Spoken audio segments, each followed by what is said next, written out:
All cameras off, please.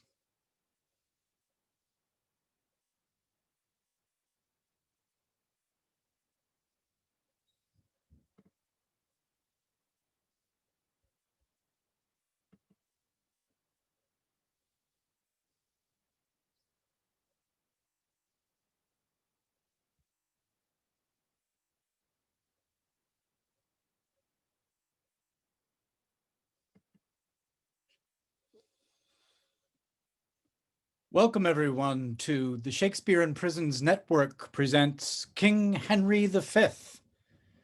The characters in the play include the chorus, played by... Hi, I'm Kate Kenny, and I will be playing the chorus. Henry V, King of England. Bridget McCarthy.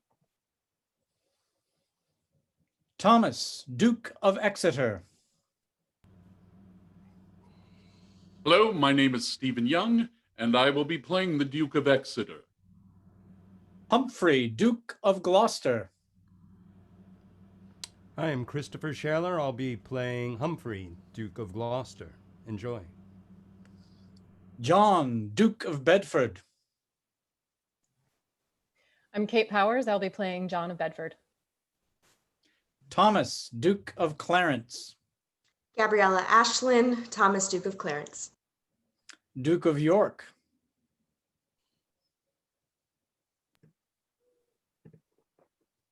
Duke of York. Earl of Westmoreland. I'm Thane Burton, and I'll be playing the Earl of Westmoreland. Earl of Cambridge. Scott Purdy playing Richard, Earl of Cambridge. Earl of Warwick. Britt Garner, Earl of Warwick. Earl of Salisbury, Jonathan Shailor. Earl of Huntington. Lord Scroop of Masham. That would be Jonathan Shailor. Sir Thomas Grey. Christopher Shailor again. I will be playing Lord Thomas Grey. Hostess Quickly.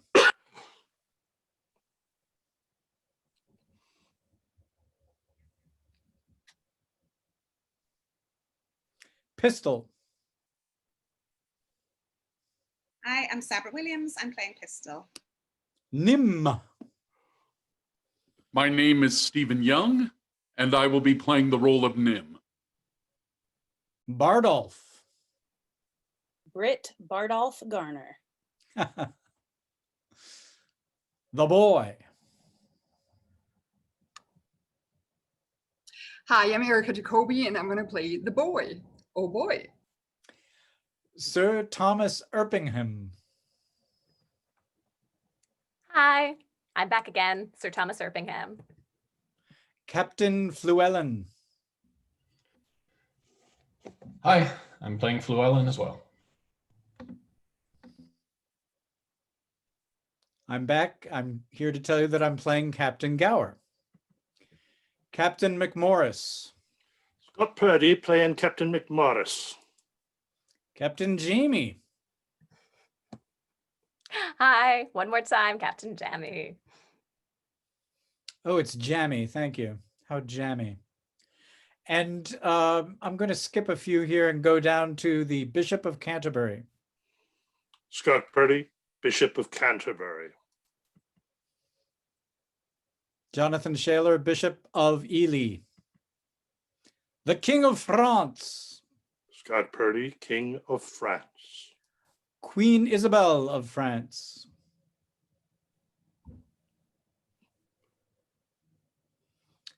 That's Kate Powers. She gets around.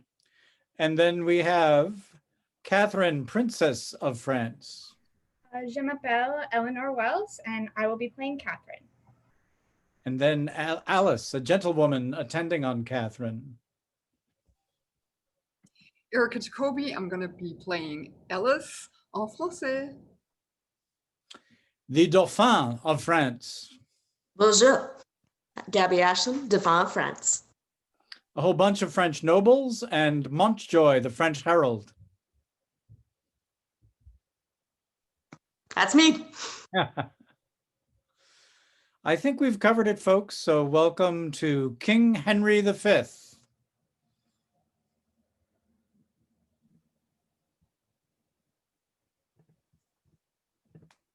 Oh, for a muse of fire that would ascend the brightest heaven of invention, a kingdom for a stage, princes to act, and monarchs to behold the swelling scene.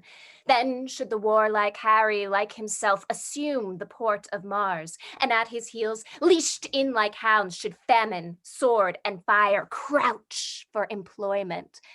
But pardon, gentles all, the flat unraised spirits that hath dared on this unworthy scaffold to bring forth so great an object. Can this cockpit hold the vasty fields of France? Or may we cram within this wooden the very casks that did affright the air at Agincourt?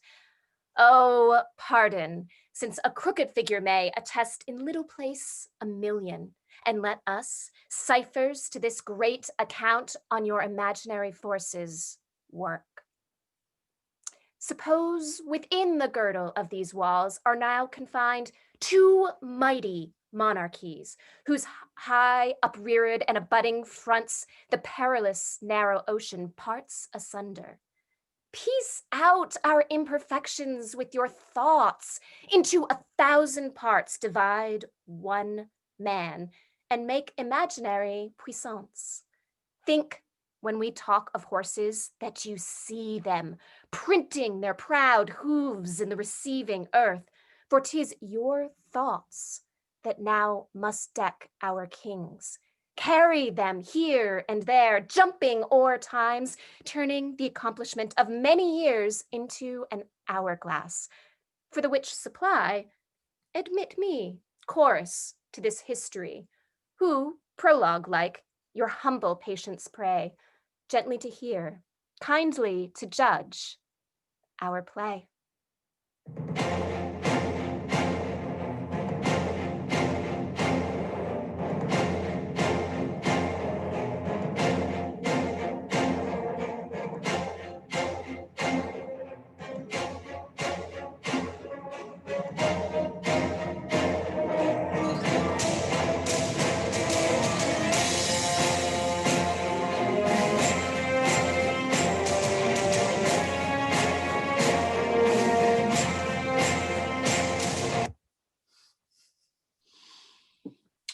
My lord, I'll tell you that self-bill is urged, which in the 11th year of the last king's reign was like, and had indeed against us passed, but the scrambling and unquiet times did push it out of further question.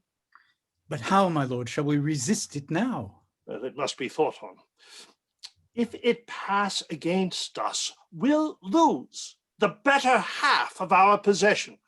For all the temporal lands which men devout by testament have given to the church, would they strip from us, being valued thus, as much as would maintain to the king's honor full 15 earls and 1,500 knights, 6,200 good esquires, and to the relief of lasses and weak age, of indigent faced souls past corporal toil, 100 almhouses might right well supplied, and to the coffers of the king besides 1,000 pounds by the year. Thus runs the bill. This would drink deep. 'Twould drink the cup and all. But what prevention? But the king is full of grace and fair regard, And a true lover of the Holy Church. Well, the courses of his youth promised it not. The breath no sooner left his father's body, but that his wildness mortified in him seemed to die too. Yea, at that very moment, consideration like an angel came and whipped the offending Adam out of him, leaving his body as a paradise to envelop and contain celestial spirits. Never was such a sudden scholar made. Never came in from Reformation in a flood with such a heady current scouring faults, nor never hydra-headed willfulness so soon did lose his seat, and all at once, as in this key. We are blessed in the change. Dear, but reason in divinity, and all admiring, with an inward wish you would desire the king were made a prelate. Hear him debate of commonwealth affairs, you would say it hath been all in all his study. List his discourse of war, and you shall hear a fearful battle rendered you in music. Turn him to any cause of policy, the Gordian knot of it he will unloose, familiar as his garter, that when he speaks, the air, a chartered libertine, is still, and the mute wonder lurketh in men's ears to steal his sweet and honeyed sentences, so that the art and practic part of life must be the mistress to this rhetoric, which is a wonder how his grace should glean it, since his addiction was to courses vain, his companies unlettered, rude, and shallow, his hours filled up with riots, banquets, sports, and never noted in him any study, any retirement, any sequestration from open haunts and popularity. The strawberry grows underneath the nettle, and wholesome berries thrive and ripen best, neighbored by fruit of lesser quality. And so the prince obscured his contemplation under the veil of wildness, which no doubt grew like the summer grass, fastest by night, unseen yet crescive in his faculty. Well, it must be so, for miracles are ceased, and therefore we must needs admit the means how things are perfected. But, my good lord, how now for mitigation of this bill urged by the commons? Doth his majesty incline to it, or no? Well, he seems indifferent, or rather swaying more upon our part than cherishing the exhibitors against us. For I have made an offer to his majesty upon our spiritual convocation, and in regard of causes now in hand, which I have opened to his grace at large, as touching France, to give a greater sum than ever at one time the clergy yet did to his predecessors part withal. How did this offer seem received, my lord? Well, with good acceptance of his majesty, save that there was not time enough to hear, as I perceived his grace would fain have done the several and unhidden passages of his true titles to some certain dukedoms, and generally to the crown and seat of France, derived from Edward, his great-grandfather. What was the impediment that broke this off? The French ambassador, upon that instant, craved audience. And the hour, I think, is come to give him hearing. Is it 4 o'clock? It is. Then go we in to know his embassy, which I could, with a ready guess, declare before the Frenchmen speak a word of it. I'll wait upon you, and I long to hear it.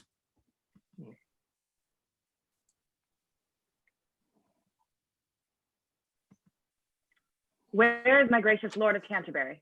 Not here in presence. Send for him, good uncle. Shall we call in the ambassador, my liege? Not yet, my cousin. We would be resolved before we hear him yet of some things of weight that task our thoughts concerning us and France. God and his angels guard your sacred throne and make you long become it. Sure, we thank you. My learned lord, we pray you to proceed and justly and religiously unfold why the law Salic that they have in France should or should not bar us in our claim. And God forbid, my dear and faithful lord, that you should fashion, rest, or bow your reading, or nicely charge your understanding soul with opening titles miscreate, whose right suits not in native colors with the truth. For God doth know how many now in health shall drop their blood in approbation of what your reverence shall incite us to.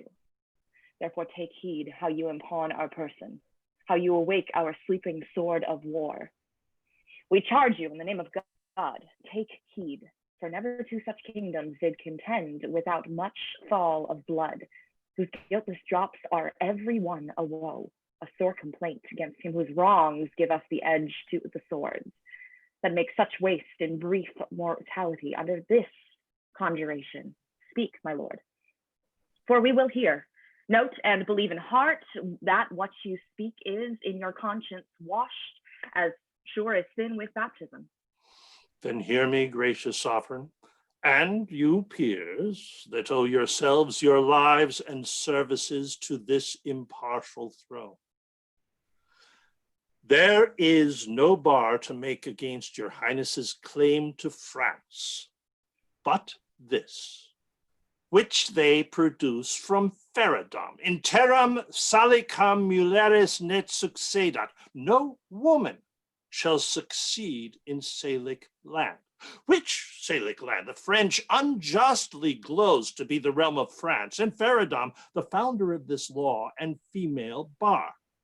Yet their own authors faithfully affirm that this land Salic is in Germany, between the flood of Seila and the Elbe, where Charles the Great, having subdued the Saxons, there left behind and settled certain French, who, holding in disdain the German women for some dishonest manners of their life, established then this law, to wit, no female should be inheritrix in Salic land. Which Salic, as I said, twixt Elbe and Seila, is at this day in Germany called Meissen.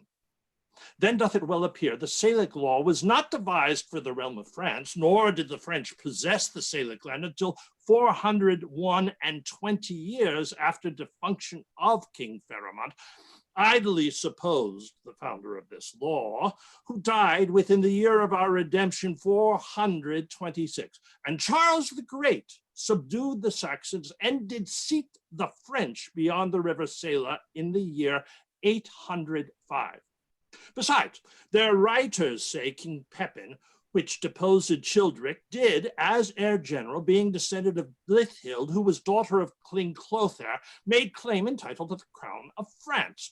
Hugh Capet also, who usurped the crown of Charles, the Duke of Lorraine, sole heir male of the true line and stock of Charles the Great, to find his title with some shows of truth, thought in pure truth it was corrupt and naught, conveyed himself as the heir to the Lady Ligare, daughter to Charlemagne, who was the son to Louis the Emperor and Louis the son of Charles the Great. Also, King Louis X, who was sole heir to the usurper Capet, could not keep quiet in his conscience wearing the crown of France, till satisfied that fair Queen Isabella, his grandmother, was lineal of the Lady Enmegar, daughter to Charles, the foresaid Duke of Lorraine, by which marriage the line of Charles the Great was reunited to the crown of France, so that as clear as the summer is sun, King Pepin's title and Hugh Capet's claim, King Louis his satisfaction, all appear to hold in right and title to the female. So do the kings of France unto this day, albeit they would hold up this Salic law to bar your highness claiming from the female, and rather choose to hide them in a net than amply to embar their crooked titles usurped from you and your progenitors. May I, with right and conscience, make this claim? Well, the sin upon my head, dread sovereign, for in the book of Numbers is it writ, when the man dies, send unto the daughter. Gracious Lord, stand for your own. Unwind your bloody flag. Look back into your mighty ancestors. Go, my dread Lord, to your great grandsire's tomb, from whom you claim. Invoke his warlike spirit and your great uncle's Edward the Black Prince, who on the French ground played a tragedy, making default of all the full power of France, whiles his most mighty father on a hill stood smiling to behold his lion's whelp forage in blood of French nobility. Oh, noble English that could entertain with half their forces the full pride of France, and let another half stand laughing by, all out of work and cold for action. Awake remembrance of these valiant dead, and with your puissant arm renew their feats. You are their heir. You sit upon their throne. The blood and courage that renowned them runs in your veins, and my thrice puissant liege is in the very May morn of his youth, ripe for exploits and mighty enterprises. Your brother kings and monarchs of the earth do all expect that you should rouse yourself, as did the former lions of your blood. They know your grace hath cause and means and might. So hath your highness. Never king of England had nobles richer and more loyal subjects, whose hearts have left their bodies here in England and lie pavilioned. Oh, let their bodies follow, my dear liege, with blood and sword and fire to win your right. In aid whereof we, of the spirituality, will raise your highness such a mighty sum as never did the clergy at one time bring in to any of your ancestors. We must not only arm to invade the French, but lay down our proportions to defend us against the Scots, who will make road upon us with all advantages. They of those marches, gracious sovereign, shall be a wall sufficient to defend our inland from the pilfering borderers. We do not mean the coursing snatchers only, but fear the main indemnate of the Scot, who hath been still a giddy neighbor to us. For you shall read, my great-grandfather never went with his forces into France, but that the Scot on his unfurnished kingdom came pouring like the tide unto a breach, with ample and brim full of his force, galling the gleaned land with hot assays, grinding with grievous siege castles and towns, that England, being empty of defense, hath shook and trembled at that ill neighbor. She hath been then more fear than harm, my liege. For hear her but exampled by herself, when all her chivalry hath been in France, and she, a mourning widow of her nobles, she hath herself not only well defended, but taken and impounded as a stray the King of Scots, whom she did send to France to fill King Edward's frame with prisoner kings, and make her chronicle as rich with praise as is the ooze and bottom of the sea, with sunken rack and sunless treasuries.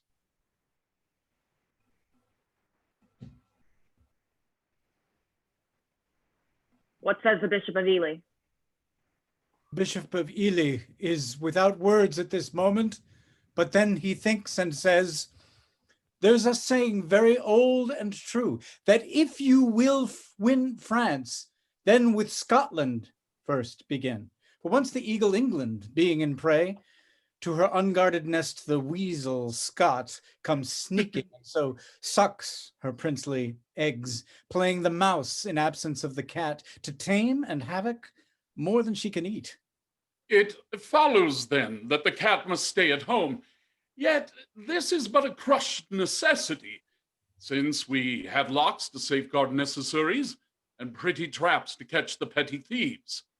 While that the armed hand doth fight abroad, the advised head defends itself at home. For government, though high and low and lower, put into parts, doth keep in one consent, congreeing in full and natural close, like music. Therefore doth heaven divide the state of man in diverse functions, setting endeavor in continual motion, to which it is fixed as an aim or butt. Obedience, for so work the honeybees, creatures that by a rule in nature teach the act of order to a peopled kingdom.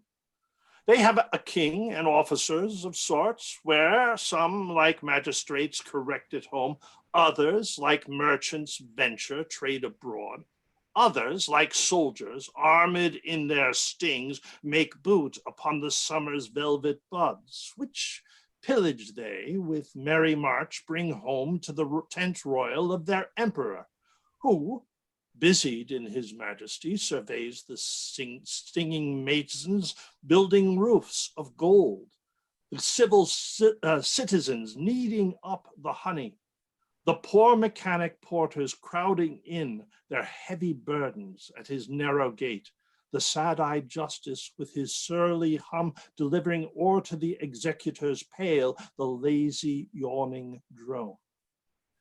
I this infer, that many things, having full reference to one content, may work contrariously. As many arrows lucid several ways come to one mark, and as many ways meet in one town, as many fresh streams meet in one salt sea, as many lines close in the dial's center, so may 1,000 actions once afoot end in one purpose, and be all well born without defeat. Therefore, to France, my liege, divide your happy England into 4, whereof take you 1/4 into France, and you withal shall make all Gallia shake. If we, with thrice such powers left at home, cannot defend our own doors from the dog, let us be worried, and our nation lose the name of hardiness and policy. Call in the messenger sent from the Dauphin. Now we are resolved, and by God's help and yours, the noble sinews of our power, France being ours, we'll bend it to our all, or break it all to pieces. Or there will sit ruling in large and ample empery over France and all her kingly dukedoms. Or lay these bones in an unworthy urn, tombless with no remembrance o'er them. Either our history shall with full mouth speak freely of our acts, or else our grave, like Turkish mute, shall have a tongueless mouth, not worshipped with a waxen epitaph. Ah, now we are prepared to know the pleasure of our fair cousin Dauphin, for we hear your greeting is from him, not from the king. May it please your majesty to give us leave freely to render what we have in charge, or we shall sparingly show you far off the Dauphin's meaning and our embassy. We are no tyrant, but a Christian king, unto whose grace our passion is as subject as is our wretches fettered in our prisons. Therefore, with frank and uncurbed plainness, tell us the Dauphin's mind. Thus, then in a few, your highness lately sending into France did claim some certain dukedoms in the right of your great predecessor, King Edward III. The answer of which claims the prince, our master, says that you savor too much of your youth and bids you be advised there's naught in France that can be with a nimble galliard one. You cannot revel into dukedoms there. He therefore sends you mitre for your spirit, this ton of treasure, and in lieu of this, desires you let the dukedoms that you claim hear no more of you. This is the Dauphin speaks. What treasure, uncle? Tennis balls, my liege. Huh.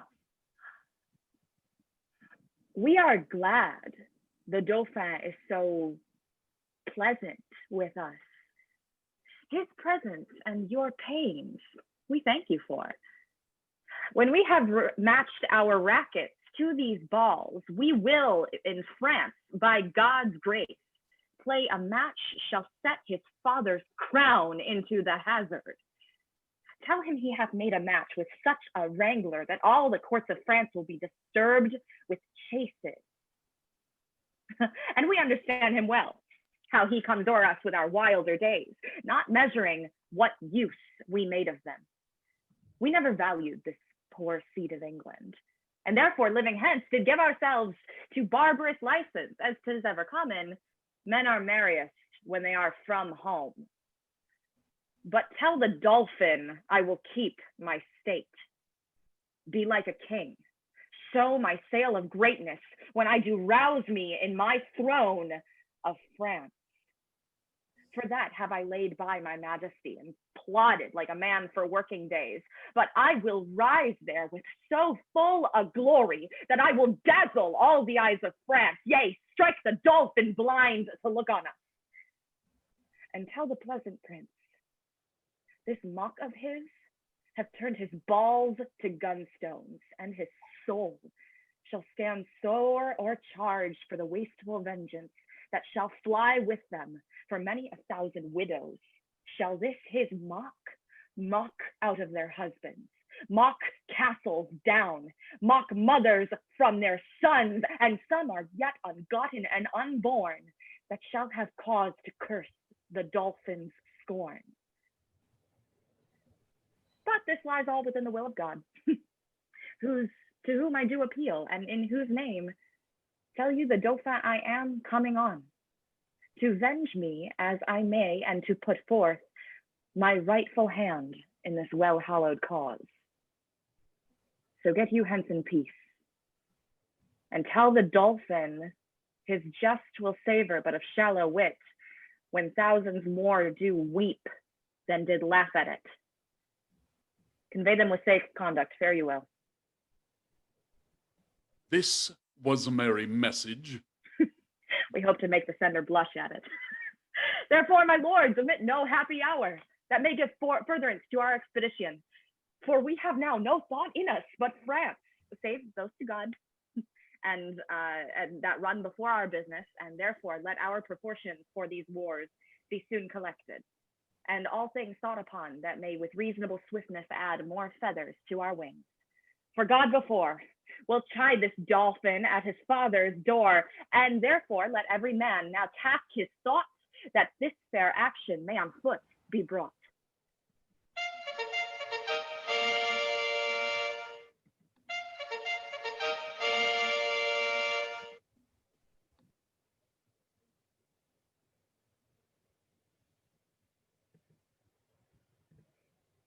Now, all the youth of England are on fire, and silken dalliance in the wardrobe lies. Now thrive the armorers, and honor's thought reigns solely in the breast of every man.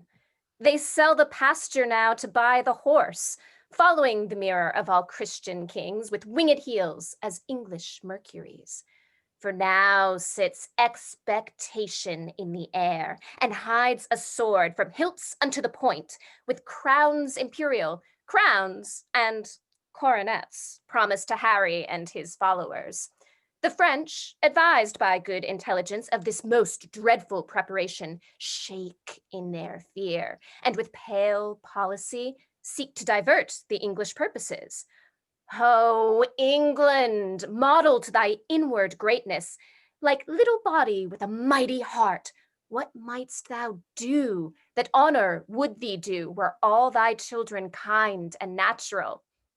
But see, thy fault France hath in thee found out, a nest of hollow bosoms which he fills with treacherous crowns, and 3 corrupted men, one, Richard, Earl of Cambridge, and the second, Henry, Lord Scroop of Masham, and the third, Sir Thomas Grey, Knight of Northumberland, have for the guilt of France, oh guilt indeed, confirmed conspiracy with fearful France, and by their hands this grace of kings must die, if hell and treason hold their promises, ere he take ship for France and in Southampton.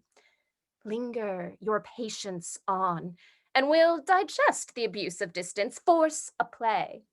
The sum is paid, the traitors are agreed, the king is set from London, and the scene is now transported, gentles, to Southampton.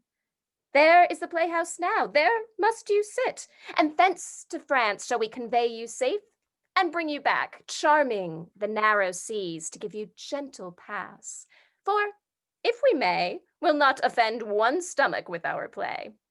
But till the king come forth, and not till then, unto Southampton do we shift our scene. Well met, Corporal Nym. Good morrow, Lieutenant Bardolph. What, aren't you pissed on you friends yet? For my part, I care not. I say little, but when time shall serve, there shall be smiles. But that shall be as it may. I dare not fight, but I will wink and hold out my iron. It is a simple one, but what though?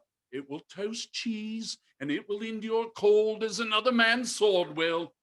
And there's an end. I will bestow a breakfast to make you friends, and will all three swan brothers to France. Let be so good, Corporal Nim. Faith, I will live as long as I may. That's the certain of it. And when I cannot live any longer, I will do as I may. That is my rest. That is the rendezvous of it. It is certain, Corporal, that he is married to Nell Quickly, and certainly she did you wrong, for you a troth plight to her. I cannot tell. Things must be as they may. Men may sleep, and they may have their throats about them at that time, and some say knives have edges. It must be as it may. Though Patience be a tired mare, yet she will plod.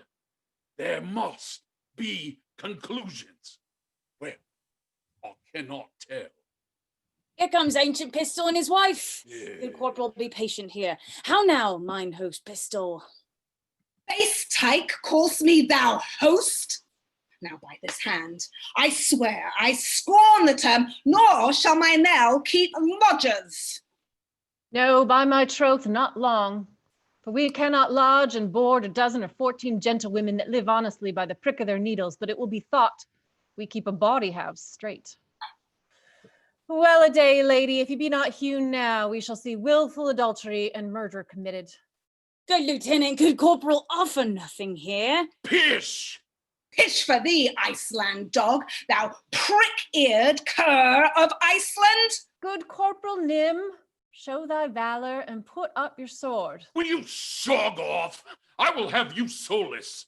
Soulless, egregious dog, O viper vile, the soulless in thy most marvelous face, the soulless in thy teeth and in thy throat, and in thy hateful lungs, yea, in thy maw, purdy, and, which is worse, within thy nasty mouth. I thought the soulless in thy bowels, for I can take, and pistols, cock is up, and flashing fire will follow. I am not a barbazon. You cannot conjure me. I have a humor to knock you indifferently well. If you go foul with me, Pistol, I will scour you with my rapier as I may in fair terms. If you would walk off, I would prick your guts a little in good terms, as I may. That's the humor of it. Oh, braggart, vile and damned furious wight. The grave doth gape and doting death is near. Therefore, exhale. Hear me what I say. He that strikes the first stroke, I'll run him up to the hilts, as I am a soldier. An oath of mighty mickle might, and fury shall abate. Give me thy fist, thy forefoot to me give, thy spirits are most tall. And I can't hear you. Your threats are so quiet, they don't even enter my ears. Yeah, go ahead, mute yourself. What then, Nim? What, you'll cut the throat one time or other in fair terms? That's the humor of it. Couple a gorge, that is the word. I defy thee again, O hound of Crete. Think'st thou my spouse to get? No, to the spittle go, and from the powdering tub of infamy fetch forth the laser kite of Cressid's kind, dull tear sheet she by name, and her espouse.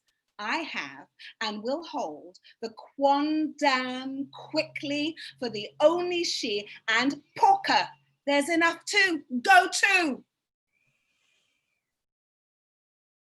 Mine host Pistol, you must come to my master and your hostess. He's very sick and would to bed. Good Bardolph, put thy face between his sheets and do the office of a warming pan. Faith, he's very ill. Away, you rogue! By my troth, he'll yield the crow a pudding one of these days. The king has killed his heart. Good husband, come home presently. Come, shall I make you two friends? We must have friends together. Why the devil should we keep knives to cut one another's throats? Bloods o' swell and fiends for fools howl on. And you'll pay him the 8 shillings he won of you at betting? Base is the slave that pays. Now that he will have, that's the Nim, humor. you need to speak up, because we can't hear you, Nim. Translator. Yes, he's saying now that he will have, that's the humor of it. Of manhood shall compound.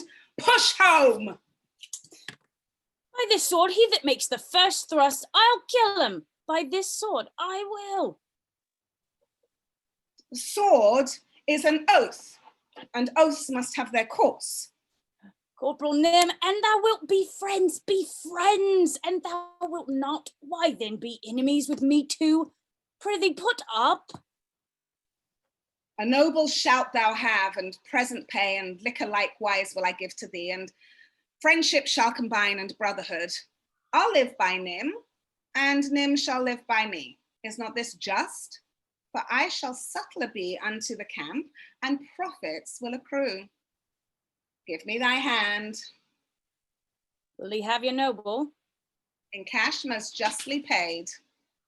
Well then, Nim, that's the humor of it.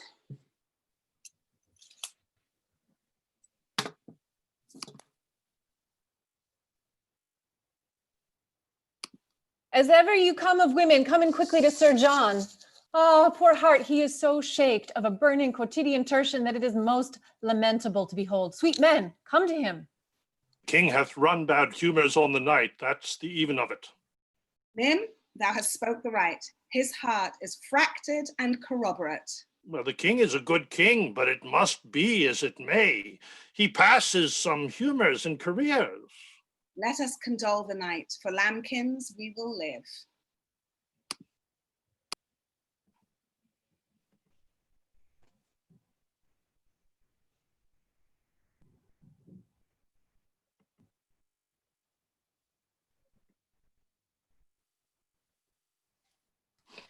For God, his grace is bold to trust these traitors. They shall be apprehended by and by. How smooth and even do they do bear themselves, as if allegiance in their bosoms sat, crowned with faith and constant loyalty. The king hath note of all that they intend by interception which they dream not of. Nay, but the man that was his bedfellow, whom he hath dulled and cloyed with gracious favors, that he should for a foreign purse so sell his sovereign's life to death and treachery.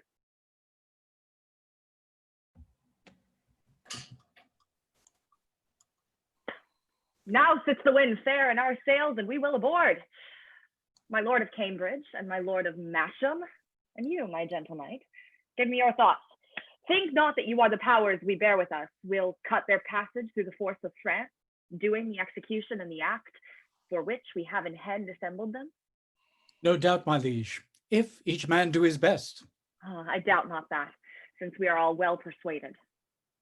Carry not a heart with us from hence that grows not in fair consent with ours, nor leave one behind that doth not wish success and conquest to attend on us. Never was a monarch better feared and loved than is your majesty. There's not, I think, a subject that sits in heart, grief, and uneasiness under the sweet shade of your government. True. Those were your father's enemies have steeped their galls in honey, and do serve you with hearts create of duty and of zeal. We therefore have great cause of thankfulness, and shall forget the office of our hand sooner than quittance of desert and merit, according to the weight and worthiness. So service shall with steeled sinews toil, and labor shall refresh itself with hope to do your grace incessant services.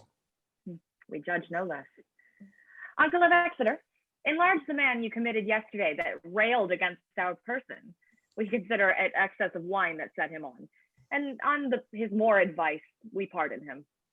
That's mercy, but too much security. Let him be punished, sovereign, lest example breed by his sufferance more of such kind.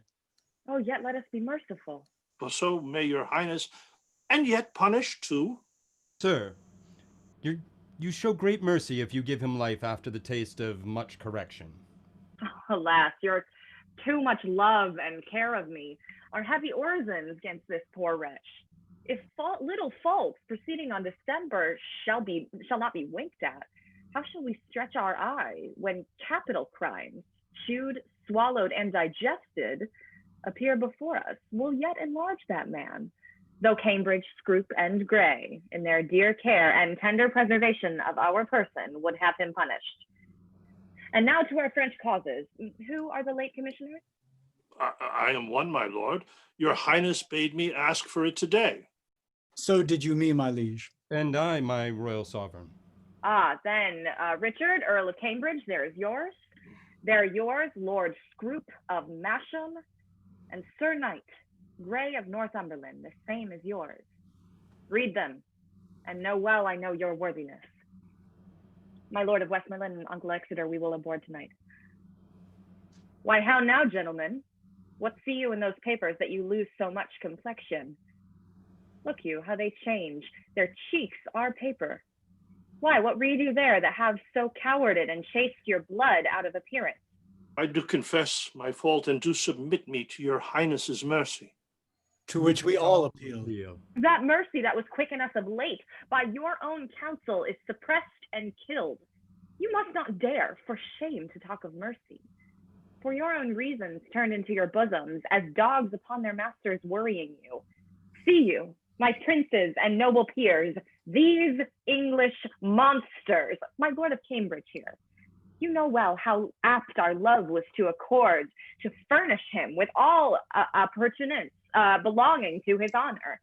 And this man hath, for a few light crowns, lightly conspired and sworn unto the practices of France to kill us here in Hampton, to the which this night, for no less bounty bound to us, that Cambridge hath likewise sworn. But oh, what shall I say to thee, Lord Scroop, thou cruel, ingrate, savage, inhuman creature, thou that didst bear the key of all my counsels, that knewst the very bottom of my soul, that almost could have coined me into gold, wouldst thou have practiced on me for thy use?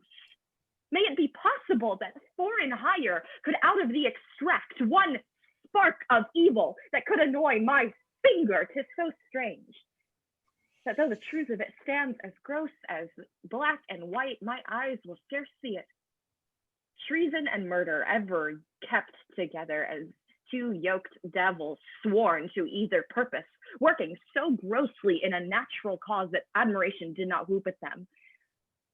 But thou, against all proportion, did spring in wonder to wait on treason and murder, and whatsoever cunning fiend it was that wrought upon thee so preposterously hath got the voice in hell for excellence.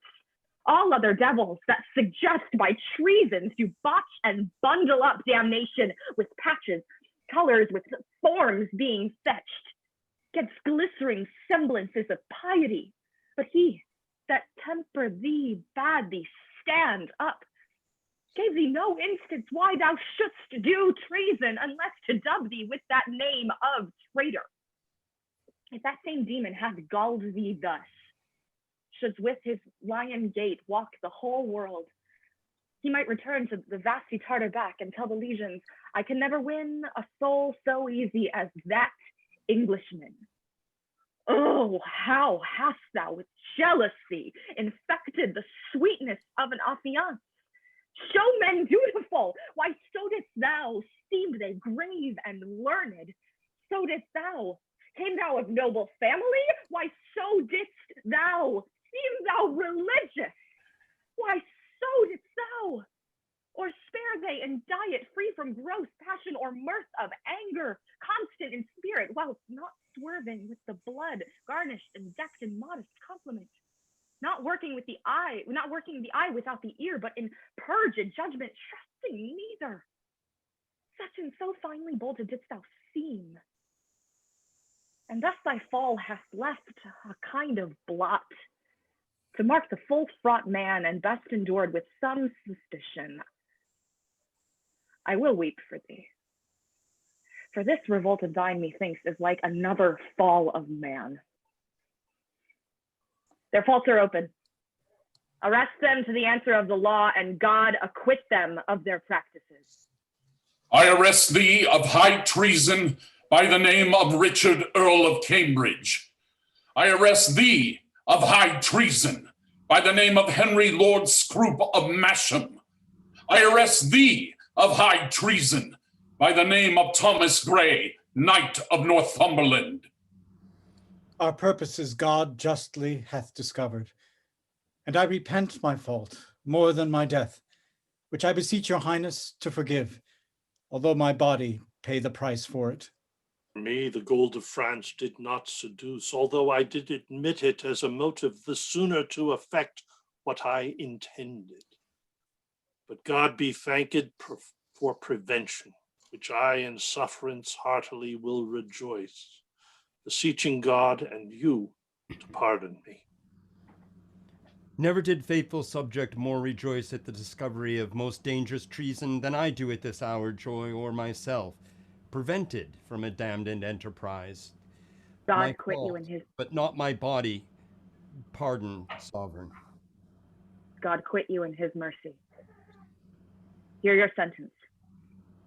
You have conspired against our royal person, joined with an enemy proclaimed, and from his coffers received the golden earnest of our death, wherein you would have sold your king to slaughter, his princes and his peers to servitude, and his subjects to oppression and contempt, and his whole kingdom into desolation. Touching our person seek we no revenge, but our kingdom's safety must so render, whose ruin you have sought, that to her laws we do deliver you. Get you therefore hence, poor miserable wretches, to your death, the taste whereof God of his mercy give you patience to endure, and true repentance of all your dear offenses. Bear them hence.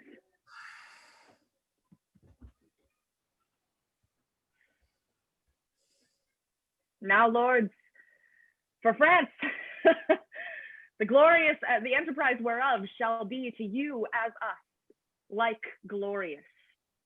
We doubt not of a fair and lucky war, since God so graciously hath brought to light this dangerous treason lurking in our way. To hinder our beginnings, we doubt not now that every rub is smoothed on our way. Then forth, dear countrymen, let us deliver puissance into the hand of God, putting it straight in expedition. Cheerly to see the signs of war advance. No king of England, if not king of France.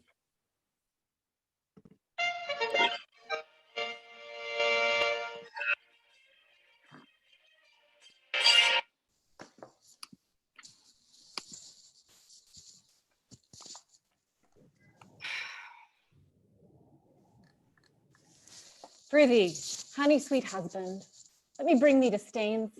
No, for my manly heart doth earn. Bardolph, be blithe. Nym, rouse thy vaunting veins.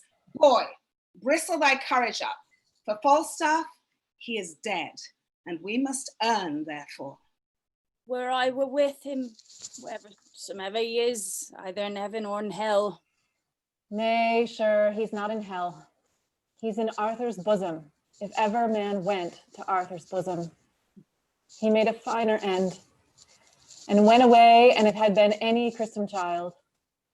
He parted even just between 12 and 1, even at the turning of the tide. For after I saw him fumble with the sheets, and play with flowers, and smile upon his finger's end, I knew there was but one way. For his nose was as sharp as the pen, and he talked of green fields. How now, Sir John, quoth I, what man, be a good cheer? So he cried out, God, God, God, 3 or 4 times. And now I, to comfort him, bid him he should not think of God, I hoped there was no need to trouble himself with any such thoughts yet. So he bade me lay more clothes on his feet. I put my hand into the bed and felt them, and they were as cold as any stone. And then I felt to his knees, and so upward, and all was as cold as any stone. They say he cried out of sack. Aye, that he did. And of women. Nay, that he did not. Yes, that he did, and said they were devils incarnate. He could never abide carnation. 'Twas a color he never liked. He said once the devil would have him about women. He did, in some sort, indeed, handle women. But then he was rheumatic and talked to the whore of Babylon. Do you not remember he saw a flea stick upon Bardolphus' nose, and he said it was a black soul burning in hell? Well, the fuel is gone that maintained that fire. That's all the riches I got in his service. Shall we shog? The king will be gone from Southampton. Let's away. My love, give me thy lips. Look to my chattels and my movables. Let senses rule. The word is pitch and pay. Trust none, for oaths are as straws. Men's faiths are wafer cakes, and hold fast is the only dog, my duck. Therefore, Cavetto be thy counselor. Go clear my crystals. Yoke fellows in arms, let's to France, like horse leeches, my boys, to suck the very blood to suck. And that's but unwholesome food, they say. Touch her soft mouth and march. Farewell, hostess. I cannot kiss. That is the humor of it. But adieu. Let huswifery appear. Keep close, I thee command. Farewell. Adieu.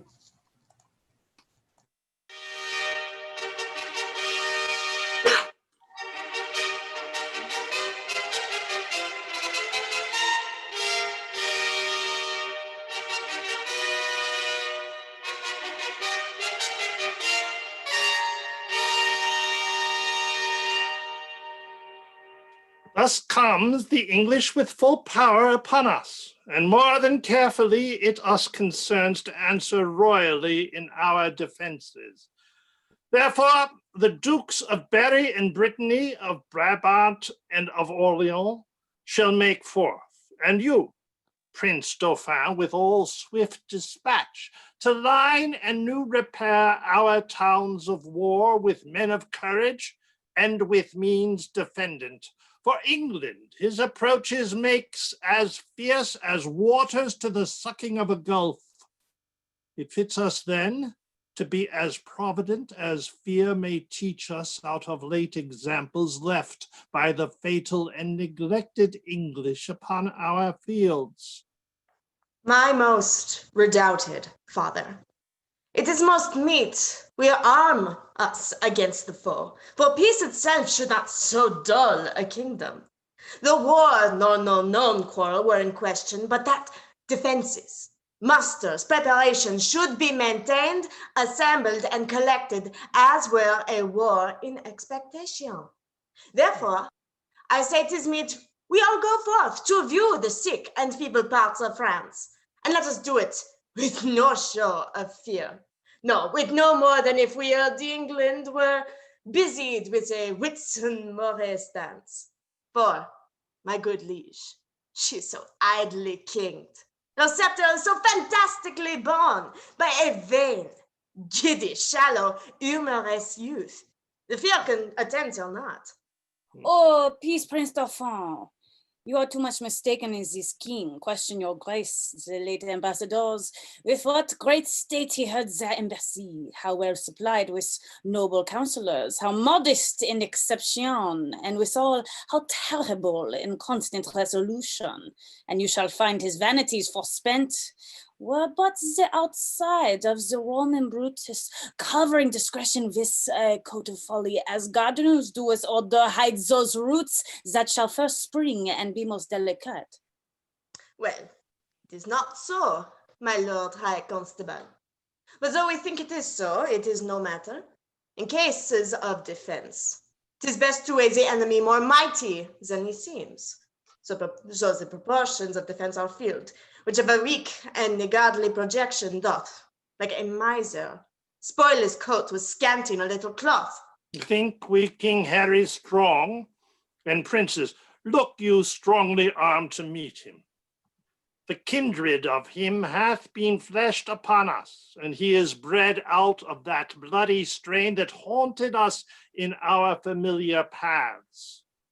Witness our too much memorable shame when Cressy battle fatally was struck, and all our princes captivated by the hand of that black name Edward, Prince of Wales, whilst that his mountain sire on mountain standing up in the air, crowned with the golden sun, saw his heroical seed and smiled to see him mangle the work of nature and deface the patterns that God and by French fathers had 20 years been made. This is a stem of that vicious stock, and let us fear the native mightiness and fate of him. Ambassadors from Harry, King of England, to crave admittance to your majesty. We'll give them the present audience. Go, bring them. You see, this chase is hotly followed, friends. Turn head and stop pursuit. For coward dogs must spend their mouths when what they seem to threaten runs far before them. Good, my sovereign. Take up the English short and let them know of what a monarchy you are the head. Self-love, my liege, is not so vile a sin as self-neglecting. From our brother of England? From him, and thus he greets your majesty.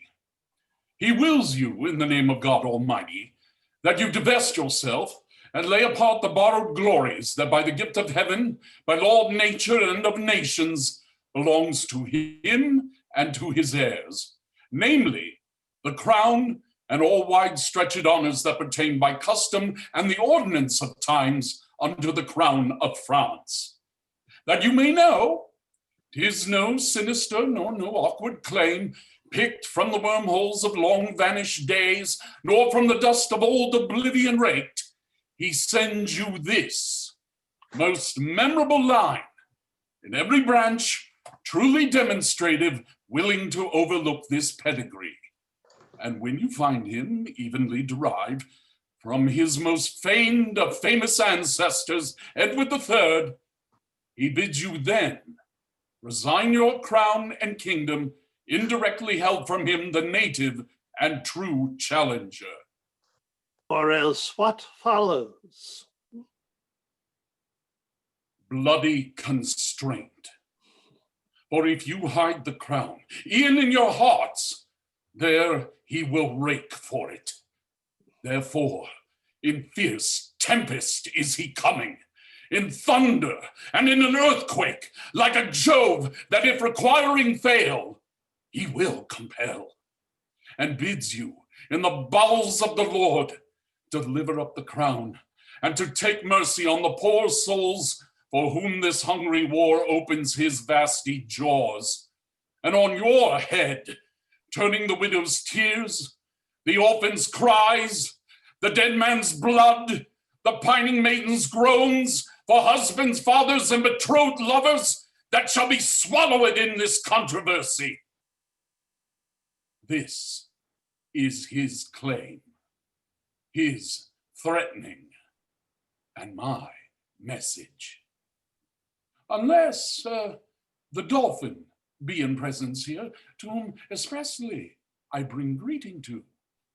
For us, we will consider of this further. Tomorrow you shall bear our full intent back to our brother of England.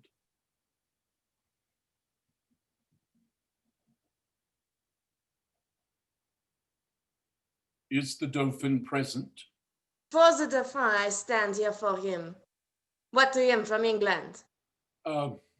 Scorn and defiance, slight regard, contempt, and anything that might not misbecome the mighty sender doth he prize you at. Thus says my king.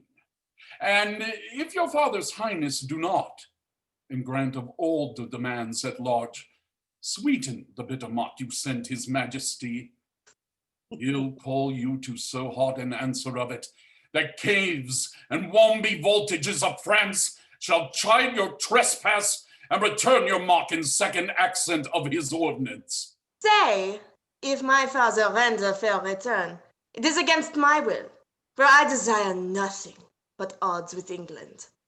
To that end, as matching to his youth and vanity, I did present him with the Paris balls. He'll make your Paris Louvre shake for it, were it the mistress court of mighty Europe. And be assured, you'll find a difference, as we his subjects have in wonder found, between the promise of his greener days and these he masters now. Now, e'en to the utmost grain does he fill his time. That you shall read in your own losses, if he stay in France. Tomorrow you shall know our mind at full. Oh, dispatch us with all speed, lest that our king come here himself to question our delay, for he is footed in this land already. You shall soon be dispatched with fair conditions. A night is but small breath and little pause to answer matters of this consequence.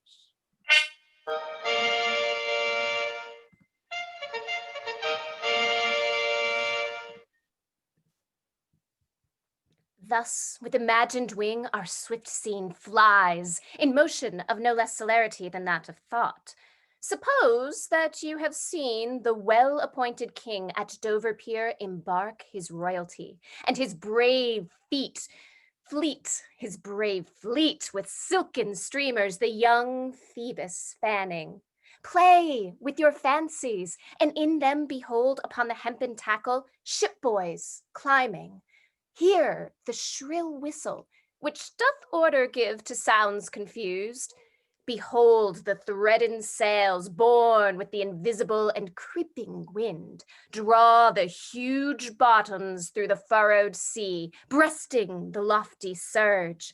Oh, do but think you stand upon the rivage and behold a city on the inconstant billows dancing, for so appears this fleet majestical, holding due course to Harfleur. Follow, follow. Grapple your minds to sternage of this navy, and leave your England as dead midnight still, guarded with grandsires, babies, and old women, either past or not arrived to pith and puissance.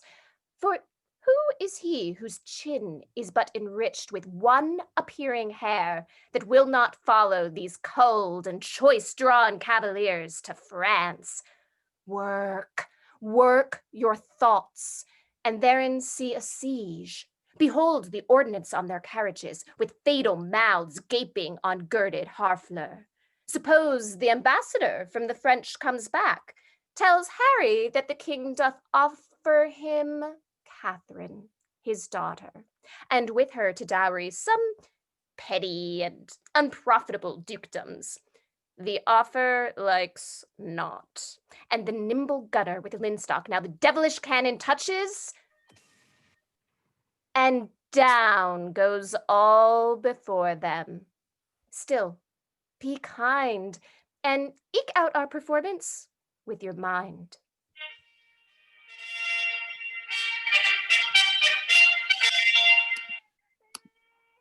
Once more into the breach, dear friends, once more. Or close the wall up with our English dead. In peace, there's nothing so becomes a man as modest stillness and humility. But when a blast of war enters our ears, then imitate the action of the tiger. Stiffen the sinews, summon up the blood, disguise fair nature with hard favored rage. Then lend the eye a terrible aspect. Let it pray through the portage of the head like the brass cannon. Let the brow o'erwhelm it, and fearfully doth a galled rock o'erhang, and jutty his confounded base, swilled with the wild and wasteful ocean. Now, set the teeth, and stretch the nostril wide. Hold hard the breath, and bend up every spirit to his full height. On, you noblest English, whose blood is set from fathers of war-proof. Fathers, like so many Alexanders, have in these parts from morn till even fought. Dishonor not your mothers. Now attest that those whom you called fathers did beget you. Be copy now to men of grosser blood, and teach them how to war. And you, good yeomen, whose limbs were made in England, show us here the mettle of your pasture. Let us swear that you are worth your breeding, which I doubt not. There is none of you so mean and base that hath not the noble luster in your eyes. I see you now, like greyhounds in the ships, straining to the start. The game's afoot. Follow your spirit, and upon this charge, cry God for Harry, England, and St. George! Harry, St. George! Bless.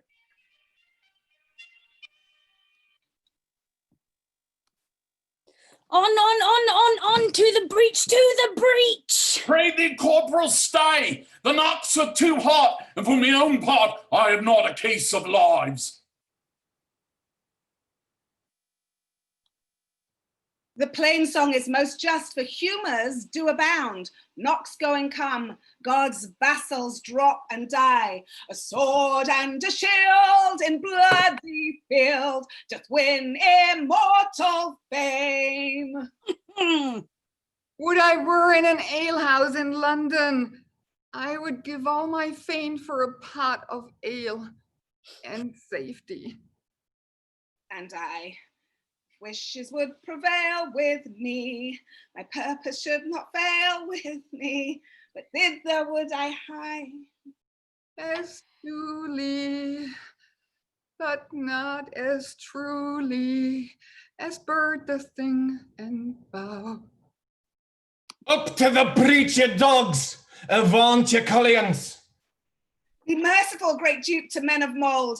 Abate thy rage, abate thy manly rage, abate thy rage, great Duke, good forecock, bate thy rage, use lenity, sweet chuck. These be good humours, your honour wins bad humours. As young as I am, I have observed these three swashers. I'm boy to them all three, but all they three, though they would serve me, could not be man to me. For indeed, three such antiques do not amount to a man. For Bardolph, he is wide-livered and red-faced, by the means whereof he faces it out, but fights not. For Pistol, he hath a killing tongue and a quiet sword, by the means whereof he breaks words and keeps whole weapons. For Nym, he hath heard that men of few words are the best men, and therefore he scorns to say his prayers, lest he should be thought a coward. But his few bad words are matched with a few good deeds. For he never broke a man's head but his own, and that was against a post when he was drunk. They will steal anything and call it purchase. Bardolph stole a lute case, bore it 12 leagues, and sold it for 3 halfpence. Nym and Bardolph are sworn brothers in filching, and in Calais they stole a fire shovel. I knew by that piece of service the men would carry coals. They would have me as familiar with men's pockets as their gloves or their handkerchiefs, which makes much against my manhood. If I should take from another's pocket to put it into mine, for it is plain pocketing up of wrongs. I must leave them and seek some better service. Their villainy goes against my weak stomach, and therefore I must cast it up. Captain Florellin, you must come presently to the mines. The Duke of Gloucester would speak with you. To the mines. Tell you the Duke, it is not so good to come to the mines, for look you, the mines is not according to the disciplines of the war. The concavities of it is not sufficient, for look you, the adversary, you may discuss unto the Duke, look you, is dead himself 4 yards under the countermines. By Jesu! I think we'll plough up all if there is not better directions. The Duke of Gloucester, to whom the order of the siege is given, is altogether directed by an Irishman, a very valiant gentleman of faith. It is Captain McMorris, is it not? I think it be. By Jesu, he is an ass, as in the world. I will verify as much in his beard. He has no more directions in the true disciplines of the wars, look you, of the Roman disciplines, than is a puppy dog. Here he comes, and the Scots captain, Captain Jamie with him. Captain Jamie is a marvellous valorous gentleman, that is certain, and of great expedition and knowledge in ancient wars, upon my particular knowledge of his directions. By Jesu, he will maintain his argument as well as any military man in the world in the disciplines of the pristine wars of the Romans. I say, good day, Captain Florellin. God into your worship, good Captain James. How now, Captain McMorris? Have you quit the mines? Have the pioneers given o'er? By Christ, 'tis ill done. The work is given o'er. The trumpet sound the retreat. By my hand I swear, and by my father's soul, the work is ill done. It is given o'er. I would have blowed up the town, so Christ save me, in an hour. 'Tis ill done by my hand, 'tis ill done. Captain McMorris, I beseech you now, will you vouchsafe me, look you, a few disputations with you as partly touching or concerning the disciplines of the war, the Roman wars. In the way of argument, look you, and friendly communication, partly to satisfy my own opinion and partly for the satisfaction, look you, of my mind as touching the direction of the military discipline. That is the point. It shall be very good, good faith, good captains both, and I shall quit you with good leave, as I may pick occasion. That shall I, Mary. 'Tis no time to discourse, Christ save me. The day is hot, and the weather, and the wars, and the king and the dukes. It is no time to discourse. The town is besieged, and the trumpet calls us to the breach, and we will talk, and be Christ, do nothing, 'tis shame for all of us. So God say me, 'tis shame to stand still, 'tis shame by my hand. There is throats to be cut, and works to be done, and there is nothing done. So Christ say me la. Mind the mess. Ere these eyes of mine take themselves to slumber, I'll do good service, or I'll lighten the ground for it, aye, or go to death. And I'll pay it as valorously as I may, that shall I surely do. That is the breath and the lung. Mary, I would full fain heard some question tween you twae. Captain McMorris, I think, look you, under your correction, there is not many of your nation. Of me nation? What is me nation?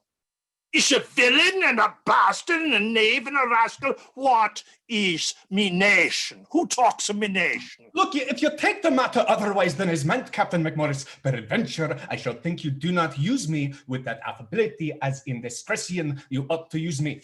Look you, being as good a man as yourself, both in the disciplines of war and then in the derivation of my birth and in other particularities. I do not know you so good a man as myself, so Christ save me, I will cut off your head. Gentlemen, both! You will mistake each other. Ah, that's a foul fault. The town sounds a parley. Captain McMorris, when there is more better opportunity to be required, look you, I will be so bold as to tell you, I know the disciplines of war, and there is an end.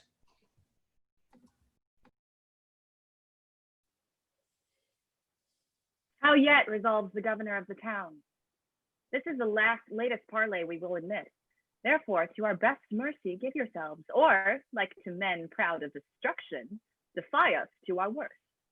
For, as I am a soldier, a name that in my thoughts becomes me best.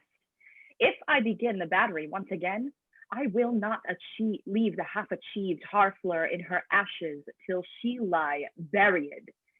The gates of mercy shall be all shut up, and the fleshed soldier, rough and hard of heart, in liberty, as bloody hands shall range with conscience wide as hell, mowing like grass your fresh, fair virgin and your flowering infants. What is it then to me if impious war, arrayed in flames like the prince of fiends, do with his smirched complexion all fell feet, and linked to waste and desolation? What is to me when you yourselves are cause, if your pure maidens fall into the hand of hot and forcing violation? What reign can hold the licentious wickedness when down the hill he holds his fierce career? We may as bootless spend our vain command upon the enraged soldier and their spoil as send the precepts to the Leviathan to come ashore. Therefore, you men of Harfleur, take pity on your town and on your people, whiles yet my soldiers are in my command, whiles yet the cool and temperate wind of grace o'erblows the filthy and contagious clouds of heady murder, spoil, and villainy. If not, why then in a moment look to see the blind and bloody soldier with foul hand desire the locks of your shrill shrieking daughters, your fathers taken by the silver beards, and their more reverent heads dashed to the walls, your naked infants spitted upon pikes, while the mad mothers do with their howls confused to break the clouds as did the wives of Jewry at Herod's bloody hunting slaughtermen. What say you? Will you yield and this avoid, or, guilty in defense, be thus destroyed?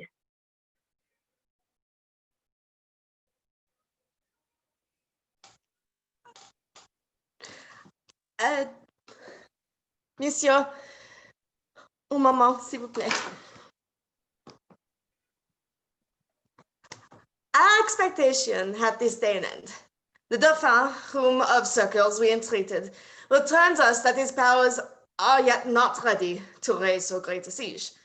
Therefore, great king, we yield our town and lives to thy soft mercy. Enter our gates, dispose of us and ours, for we no longer are defensible. Open your gates. Come, uncle, Exeter. You and enter Harfleur and there remain and fortify it strongly against the French. Use mercy to them all. For us, dear uncle, the winters are coming on and sickness growing upon our soldiers. We will return to Calais. Tonight in Harfleur will we be your guests. Tomorrow for the march, we are addressed.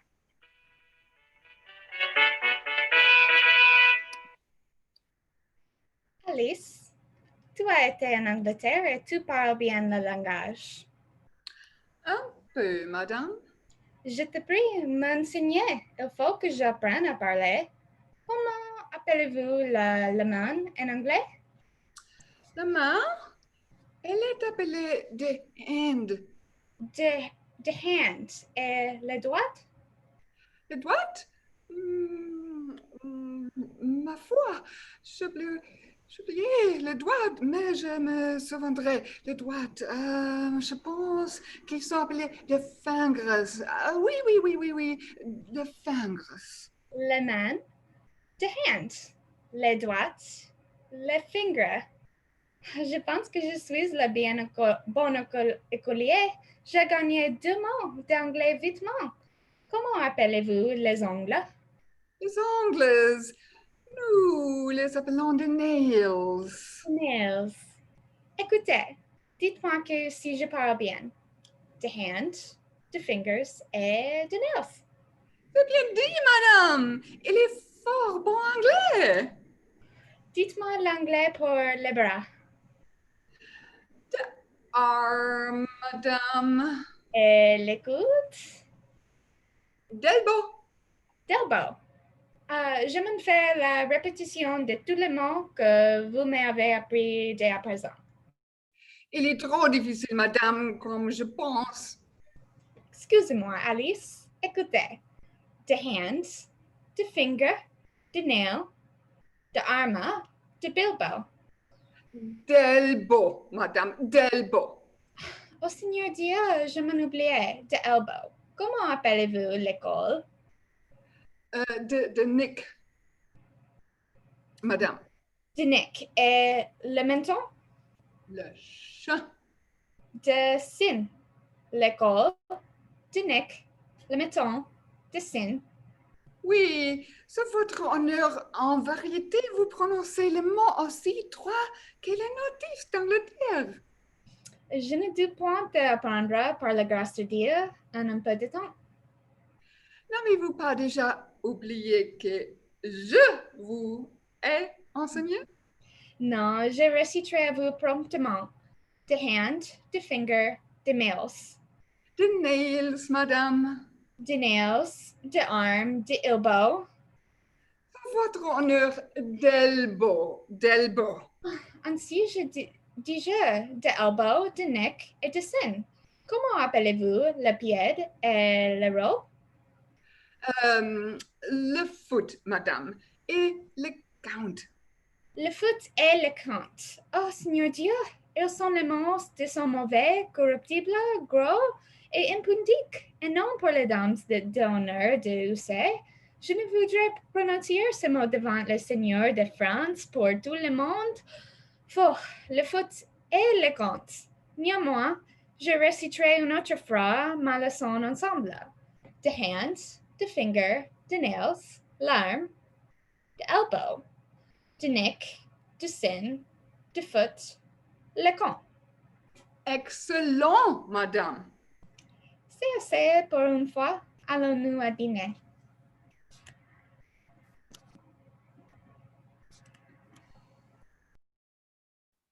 To certainly hath passed the river Somme.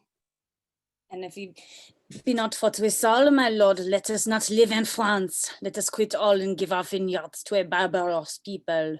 Oh Dieu vivant! Shall a few sprays of us, the emptying of our father's luxury, our scions, put in wild and savage stock, spelt up so suddenly in the clouds and overlook their grafters? Normans, but bastard Normans, Norman bastards, model ami. If they march along on foot withal, but I will sell my dukedom to buy a slobbery and a dirty farm in that nook-shotten isle of Albion. Do the batters, perhaps they this metal. Is not their climate foggy, raw, and dull, on whom as in despite the sun looks pale, killing their fruit with frowns? Can sudden water a drench for orangeades, their barley brought, they cut their cold blood to such a valiant heat? And shall our quick blood, spirited with wine, seem frosty? Or for honor of our land, let us not hang like roping icicles upon our houses such, whilst the more frosty people sweat drops of Galilean use in our rich fields. Poor, we may call them in their native lords. By my face and honor, our madams mock at us, and plainly say our metal is spread out, and they will give their bodies to the lust of English youth to new stuff France with bastard warriors.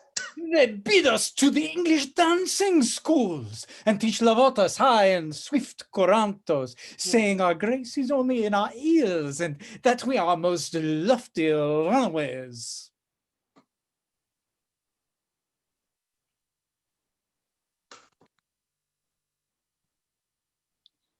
What says the Lord, my father? Where is Montjoy, the herald? Speed him hence. Let him greet England with our sharp defiance. Up, princes, and with spirit of honor, edged more sharp than your sword, high to the field. Charles de Braff, High Constable of France. You Dukes of Orleans, Bourbon, and Berry, Alcion, Brabant, Bar, and Burgundy, Jacques, Chatillon, Rambert, Vaudemont, Beaumont, Grandpré, Roussy, and Falconbridge. Foy, Lestrade, Bucquelt, and Charleroi, high dukes, great princes, barons, lords, and knights, for your great seats now quit you of great shames. Bar Harry, England, that sweeps through our land with pennons painted in the blood of Harfleur. Rush on his host, and doth the melted snow upon his valleys, whose low vassal seat the Alps doth spit and void his room upon. Go down upon him, you have power enough, and in a captive chariot in Rouen, bring him our prisoner. This becomes the great. Sorry am I, his numbers are so few. His soldiers sick and famished in their march, for I am sure, when he shall see our army, he'll drop his heart into the sink of fear, and for achievement offer us his ransom. Therefore, Lord Constable, haste on Montjoy, and let him say to England that we send to know what willing ransom he will give. Prince Dauphin, you shall stay with us in Rouen.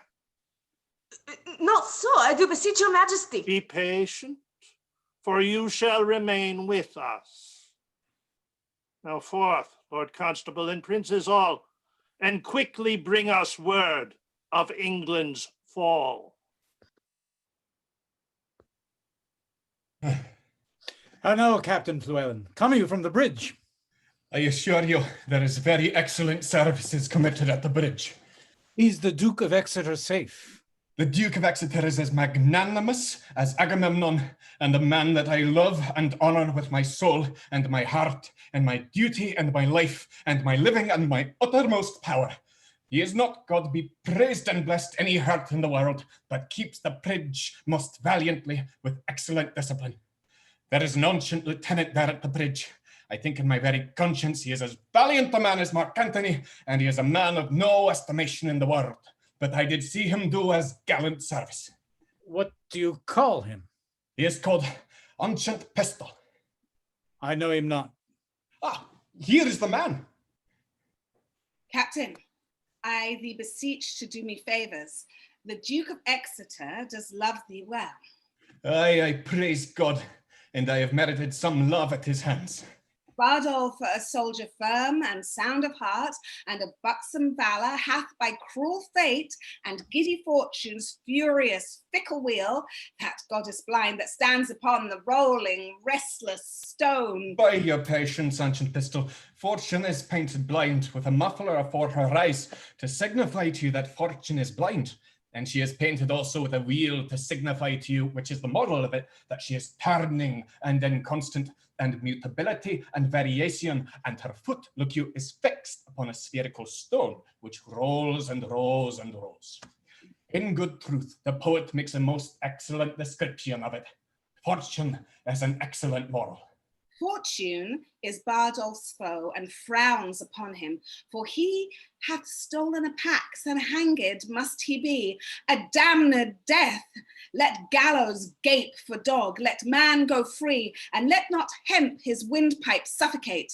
But Exeter hath given the doom of death for pax of little price. Therefore, go speak, the Duke will hear thy voice, and let not Bardolph's vital thread be cut with edge of penny cord and vile reproach. Speak, Captain, for his life, and I will thee requite. Ancient Pistol, I do partly understand your meaning. Why then, rejoice therefore. Certainly, Ancient, it is not a thing to rejoice at. For if, look you, if he were my brother, I would desire the Duke to use his good pleasure and put him to execution, for discipline ought to be used. Die and be damned, and figo for thy friendship. It is well. The fig of Spain. Very good. Why, this is an arrant counterfeit rascal. I remember him now. A bawd, a cut purse. I'll assure you, he uttered as brave words at the bridge as you shall see in a summer's day. But it is very well. What he has spoke to me, that is well, I warrant you, when time is served. Why, 'tis a gull, a fool, a rogue that now and then goes to the wars to grace himself at his return into London under the form of a soldier. And such fellows are perfect in the great commanders' names, and they will learn you by rote where services were done at such and such a sconce, at such a breach, at such a convoy, who came off bravely, who was shot, who disgraced, what terms the enemy stood on. And this they con perfectly in the phrase of war, which they trick up with new-tuned oaths.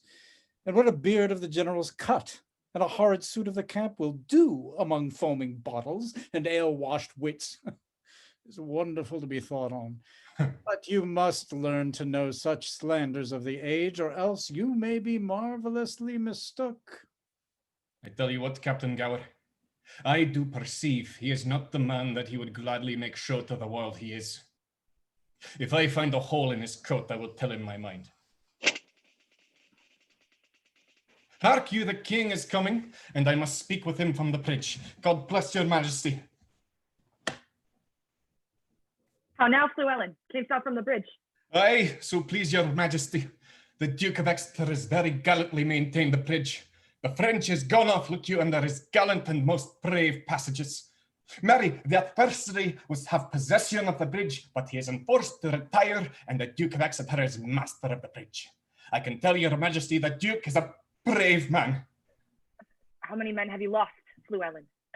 The perdition of the adversary hath been very great, reasonable great. Marry, for my part, I think the Duke hath lost never a man, but one that is like to be executed for robbing a church. One Bardolph, if your majesty knows the man. His face is all bubbacles and whelks and knobs and flames of fire, and his lips blows at his nose, and it is like a coal of fire, sometimes blue and sometimes red, but his nose is executed and his fire's out. We would have all such offenders so cut off, and we give express charge that in our marches through the country, nothing be compelled from the villages, nothing taken but paid for, none of the French upbraided or abused in disdainful language. For when cruel lenity and cruelty play for a kingdom, the gentler gamester is the soonest winner. You know me by my habit? Well then, I know thee. What shall I know of thee? My master's mind? Unfold it. Thus says my king. Say thou to Harry of England, thou, though we seemed dead, we did but sleep. Advantage is better soldier than rashness. Tell him, we could have rebuked him at our floor, but that we thought not good to bruise an injury till it were full ripe. Now we speak upon our cue, and our voice is imperial. England shall repent his folly, see his weakness, and admire our sufferings. Bid him therefore consider of his ransom, which must proportion the losses we have borne, the subjects we have lost, and the disgrace we have digested, which, in weight to re-answer, his pettiness would bow under. For our losses, his exchequer is too poor.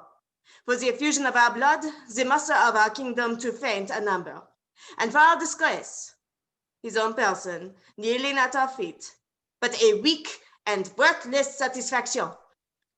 To this add defiance, and tell him for conclusion, he hath betrayed his followers, whose condemnation is pronounced. So far, my king and master, so much my office. What is thy name? I know thy quality. Montjoy. Thou dost thy office fairly. Turn thee back and tell thy king, I do not seek him now, but could be willing to march on to Calais without impeachment. For to say the sooth, though it is no wisdom to confess so much unto an enemy of craft and vantage, my people are with sickness much enfeebled, my numbers lessened, and those few I have almost no better than so many French, who when they were in health, I tell thee, Harold, I thought upon one pair of English legs did march 3 Frenchmen. Yet, God forgive me that I do brag thus. Your heir of France hath blown that vice in me. I must repent. Therefore, tell thy master, here I am. My ransom, this frail and worthless trunk. My army, but a weak and sickly guard, yet God before. Tell him we will come on. Though France himself and such another neighbor stand in our way. There's for thy labor, Montjoy. Go, bid thy master well advise himself. If we may pass, we will. If we be hindered, we shall your tawny ground with red blood discolor. And so, Montjoy, fare you well. The sum of all our answer is but this.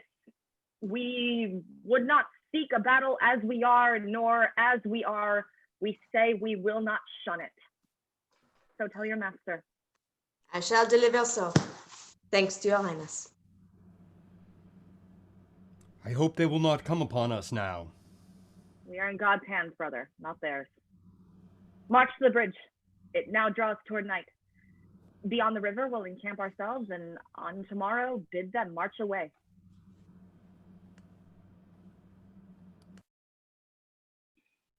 That I have the best armor of the world. Would it was they? Brave and excellent honor, but let my horse have his due.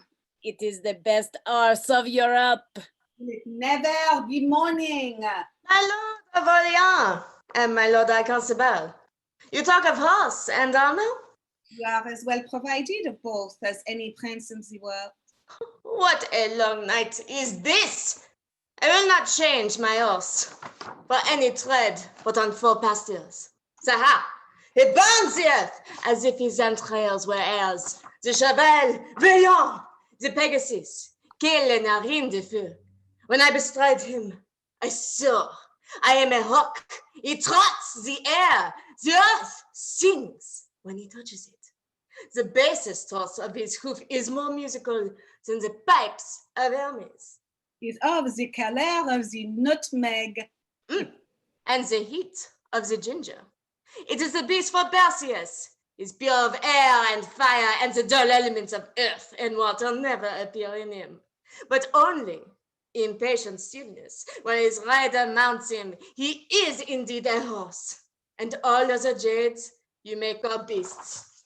Indeed, my lord, it is the most absolute and excellent horse. It is the prince of Balfries. His neigh is like the bidding of a monarch. His countenance enforces homage. No more, cousin. Nay, the man had no wits that cannot, from the rising of the lock to the lodging of the lamb, very deserved praise on my palfrey. It is a seam as fluent as the sea. Turn the sand into eloquent tongues, and my horse is argument for them all. 'Tis a subject for a sovereign to reason on, and for a sovereign to ride on. And for the world, familiar to us and unknown, to lay apart their particular functions and wonder at him. I once writ a sonnet of his praise and began thus. Wonder of nature. I have heard the sonnet begin so to one's mistress. Then did they imitate that which I composed to my courser, for my horse is my mistress. Oh, your mistress bears well. Which is the prescribed praise and perfection of a good and particular mistress. Never missed yesterday, your mistress surely shook your back. And so perhaps did yours. Mine was not bridled. Oh, then belike she was old and gentle, and you rode like a crown of Ireland. Your French horse off and in your straight Strossers. You have good judgment and horsemanship. Be warned by me, son. They that ride so and ride not warily fall into foul bogs. I'd rather have my horse to my mistress. I had as lief have my mistress aged. I tell thee, constable, my mistress wears his own hairs. I could make as true a boast as that if I had a sow to my mistress. Oh, le chien est retourné à son propre vomissement, et le trou est lavé au bobier. That makes use of anything. Yet do I not use my horse for my mistress, or any such proverb so little kin to the purpose? My lord the constable, the armor that I saw in your tent tonight, are those stars or suns upon it? Stars, my lord. Some will fall tomorrow, I hope. And yet my sky shall not want. That may be. But you bear on many superfluously, and for more honor for some wear away. Even as your horse bears your praises, who would trot as well were some of your brags dismounted? Would I were able to load him with his dessert. Will it never be day? I will trot tomorrow a mile, and my way shall be paved with English faces.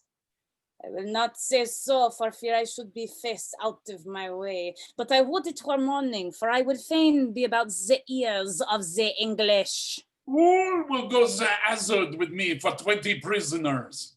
You must first go yourself to hazard, ere you have them. 'Tis midnight. I'll go on myself.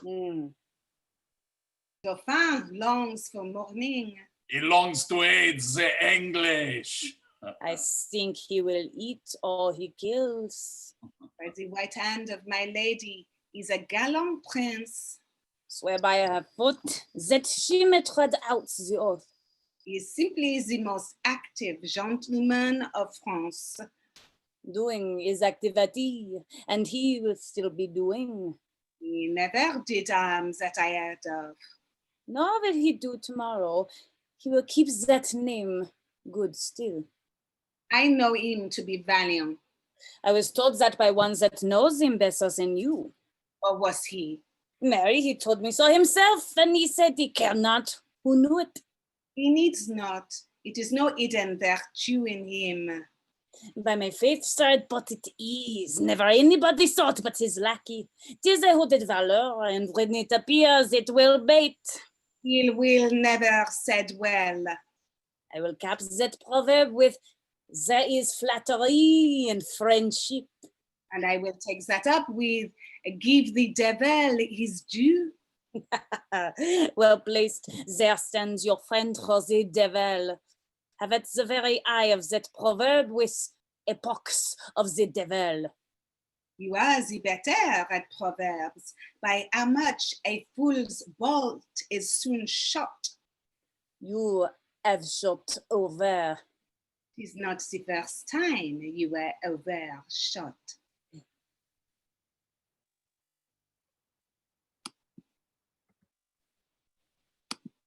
Here, a messenger. My lord, High Constable, the English lie within 1,500 paces of your tents. Who has measured the ground?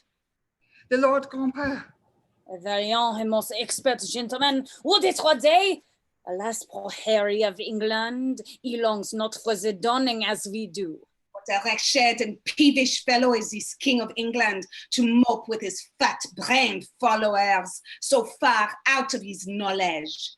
If the English had any apprehension, they would run away. That they lack, for if their heads had any intellectual armor, they could never wear such heavy headpieces. The island of England breeds very valiant creatures. Their mastiffs are of unmatchable courage. Foolish curs that run winking into the mouth of a Russian bear and have their heads crushed like rotten apples. You may as well say that it's a valiant flea that dare eat his breakfast on the lip of a lion. Just, and the men do sympathize with the mastiffs in robustious and rough command, leaving their wits with their wives, and then gives them great meals of beef and iron and steel. They will eat like wolves and fight like devils. Aye, but these English are shrewdly out of beef. Then shall we find tomorrow they have only stomachs to eat and none to fight. Now it is time to arm. Come, shall we about it? It is now 2 o'clock, but let me see. By 10, we shall each have 100 Englishmen.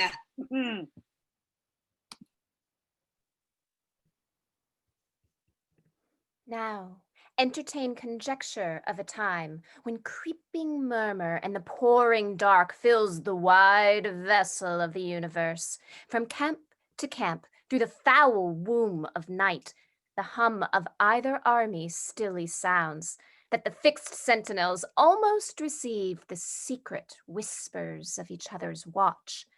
Fire answers fire, and through their paly flames, each battle sees the other's umbered face. Steed threatens steed in high and boastful neighs, piercing the night's dull ear. And from the tents, the armorers accomplishing the nights with busy hammers closing rivets up, give dreadful note of preparation.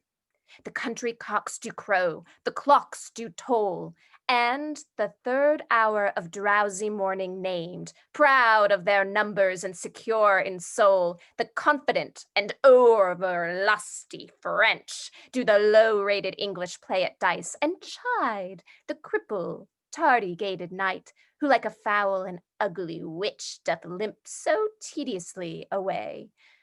The poor condemned English, like sacrifices by their watchful fires, sit patiently and inly ruminate the morning's danger, and their gestures sad, investing lank, lean cheeks and war-worn coats, presenteth them unto the gazing moon, so many horrid ghosts. Oh, now who will behold the royal captain of this ruined band, walking from watch to watch, from tent to tent?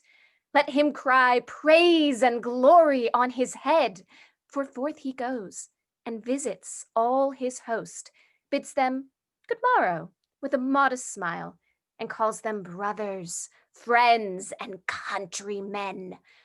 Upon his royal face there is no note how dread an army hath enrounded him, nor doth he dedicate one jot of color unto the weary and all-watched night, but freshly looks and overbears a taint with cheerful semblance and sweet majesty, that every wretch, pining and pale before, beholding him, plucks comfort from his looks.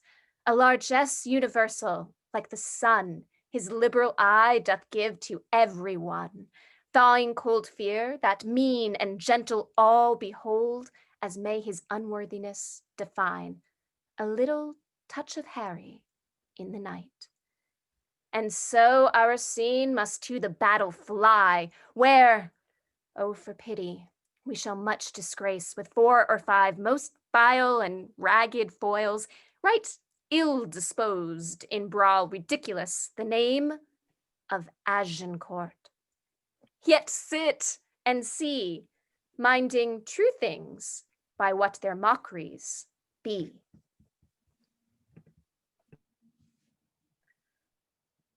Gloucester, 'tis true, we are in great danger. The greater, therefore, should our courage be. Good morrow, brother Bedford. God Almighty, there is some goodness in the soul of goodness, things evil, would men observingly distill it out. From our bad neighbors do make us early stirrers, which is both healthful and good husbandry. Besides, they are our outward consciences and preachers to us all, admonishing us that we should dress fairly for our end, that we may gather honey from the weed and make a moral of the devil himself. Good morrow, good Sir Thomas Erpingham. A good soft pillow for that good white head were better than a churlish chirp of France. Not so, my liege. This lodging likes me better, since I may say, now lie I like a king. 'Tis good for men to love their present pains upon example, so the spirit is ease. When the mind is quickened out of doubt, the organs so defunct and dead before break up their drowsy graves and newly move with casted slough and fresh legarty. Lend me thy cloak, Sir Thomas.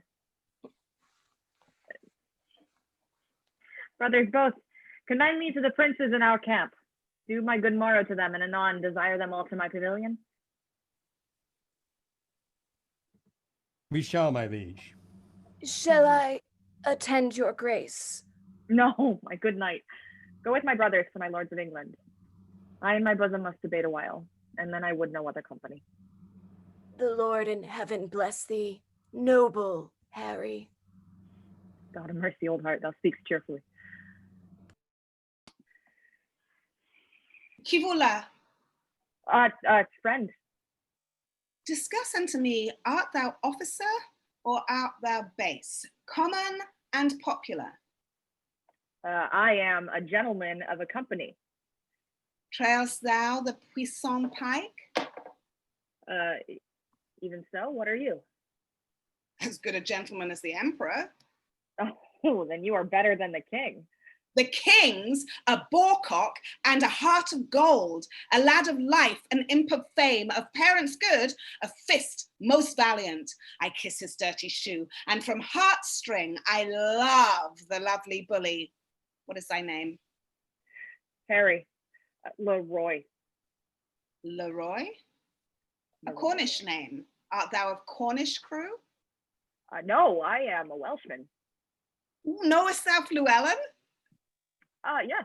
Tell him I'll knock his leek about his pate upon St. Davy's Day. Do not you wear your dagger in that cap that day, lest he should knock that about yours. Are you his friend? And his kinsman, too. The fee go for thee, then. Oh, I thank you. God be with you. My name is Pistol called. It sorts well with your fierceness.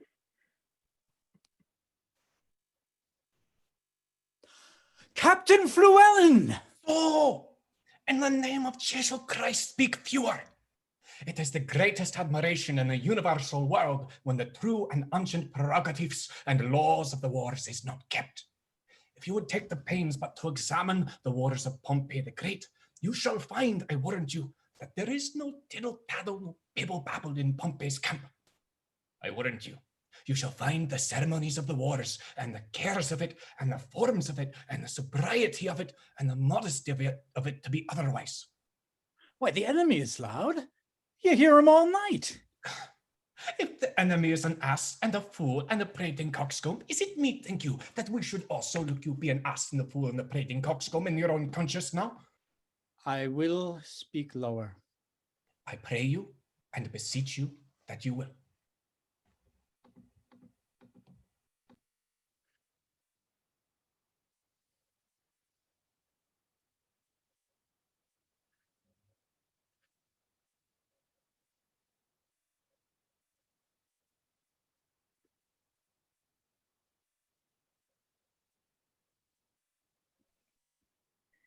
Though it would appear a little out of fashion, there is much care in and valor in this Welshman.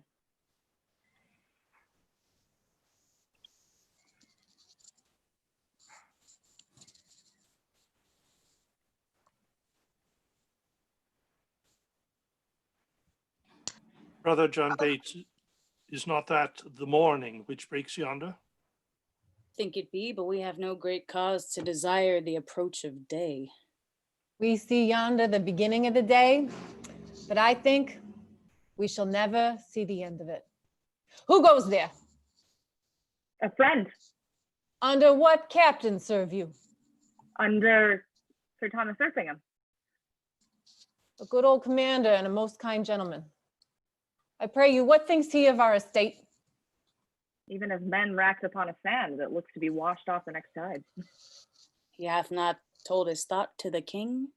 No, nor is it meet that he should, for though I speak it to you, I think the king is but a man, as I am. The violet smells to him as it doth to me. The element shows to him as it doth to me. All his senses have but human conditions. His ceremonies laid by, and his nakedness, he appears but as a man. And though his affections are higher mounted than ours, yet when they stoop like wing. Therefore, when he sees the reasons of fears as we do, his fears, out of doubt, be of the same relish as ours are. Yet in reason, no man should possess him with any appearance of fear, lest by showing it, he should dishearten his army. He may show what outward courage he will, but I believe as cold a night as 'tis, he could wish himself entemmed up to the neck, and so I would he were, and I buy him at all adventures, so we were quit here. By my troth, I will speak conscience of the king. I think he would not wish himself anywhere but where he is. Then I would he were here alone, so should he be sure to be ransomed, and many poor men's lives saved. I dare say you love him not so ill to wish him here alone. Howsoever you speak to this feel of other men's minds.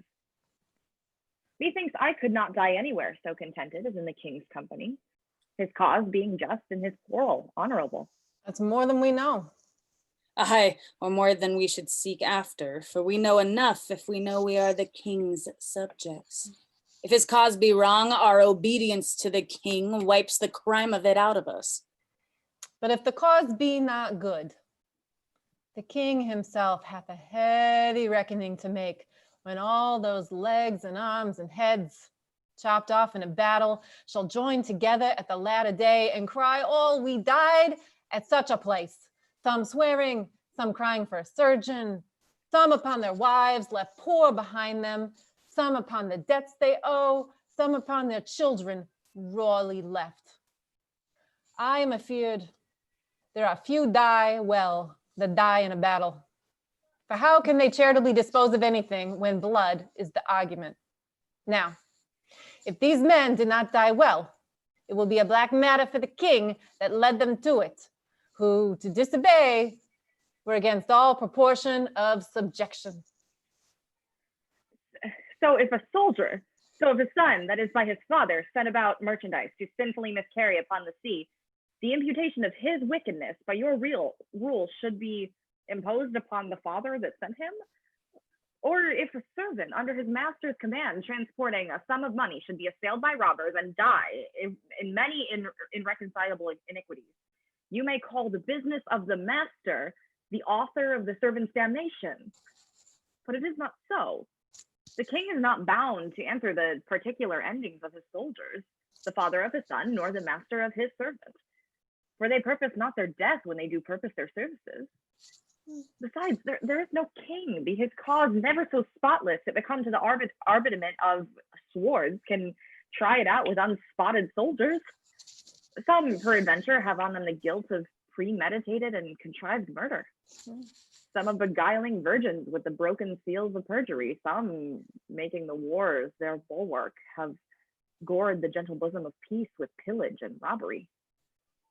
Now, if these men have defeated the law and outrun by native punishment, though they can outstrip man, they have no wings to fly from God. War is his beetle. War is his vengeance. So here, men are punished for before breach of the king's laws is now in the king's quarrel. Where they feared the death, they have borne life away, and where they would be safe, they perish. Then, if they die unprovided, no more is the king guilty of their damnation than he was before guilty of those impieties for the which they are now visited. Every subject's duty is the king's, but every subject's soul is his own. And therefore should every soldier in the wars do as every sick man in his bed, wash every mote out of his conscience, and dying, death to him advantage.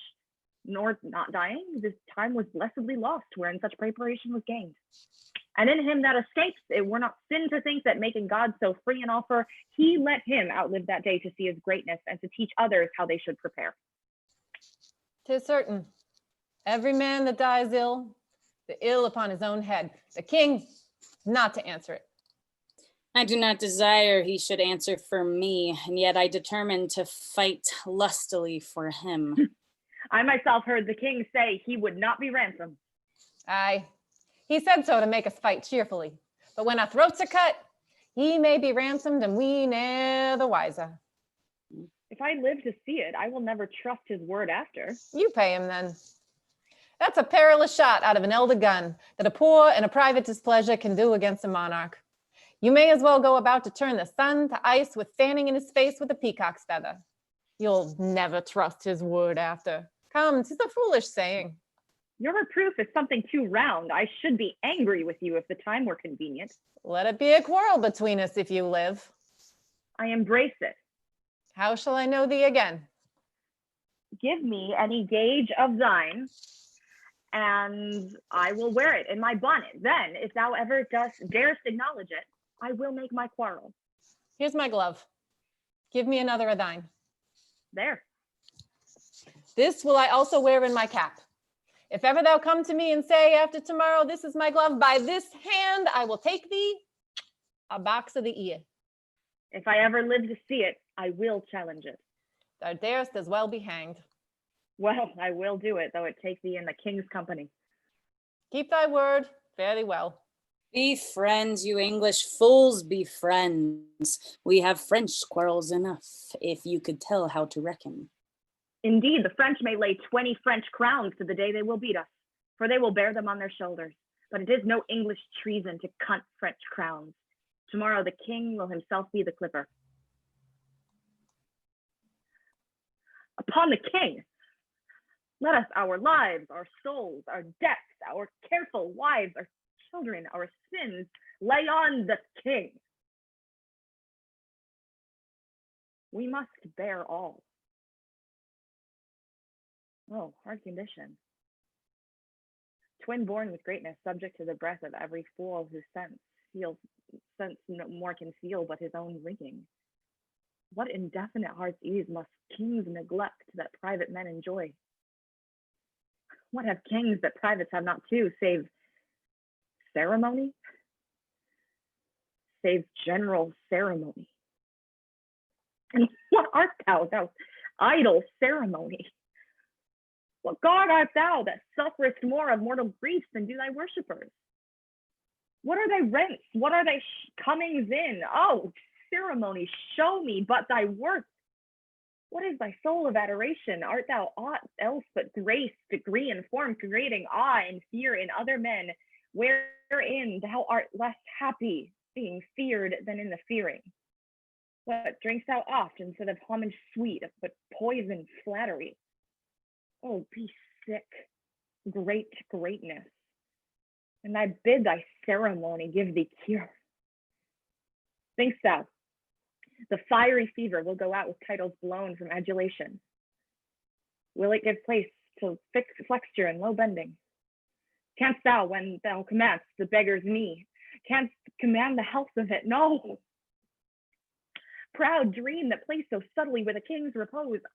I am a king that find thee. I know 'tis not the balm, the scepter, and the ball, the sword, the mace, the crown imperial, the intertissued robe of golden pearl, the farced title running for the king, the throne he sits on, nor the tide of pomp that beats upon the high shores of this world.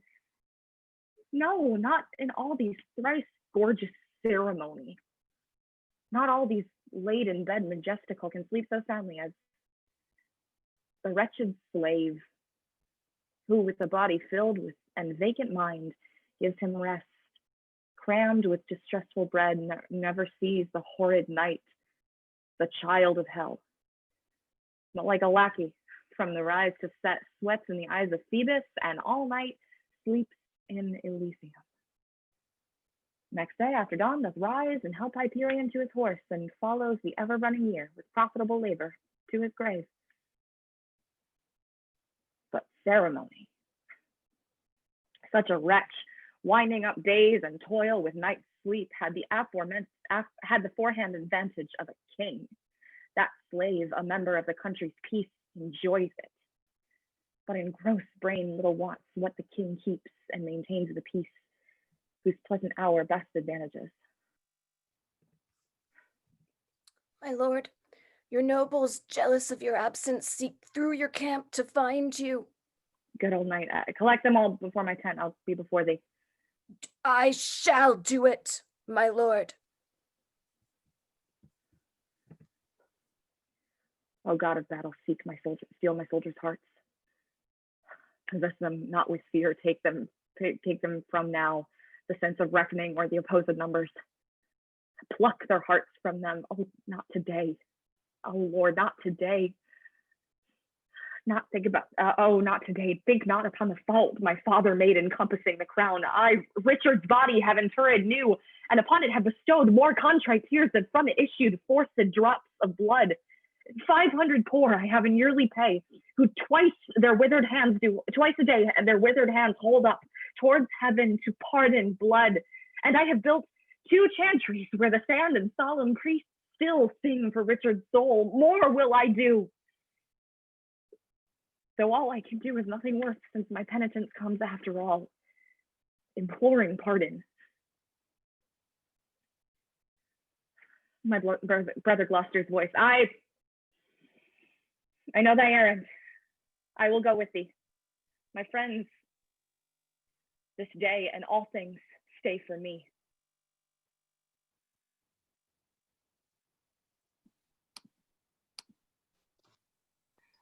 The sun doth gild our armor.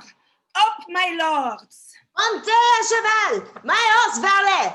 Lackey! Ah! Oh, brave spirit! Bien l'eau, elle terre!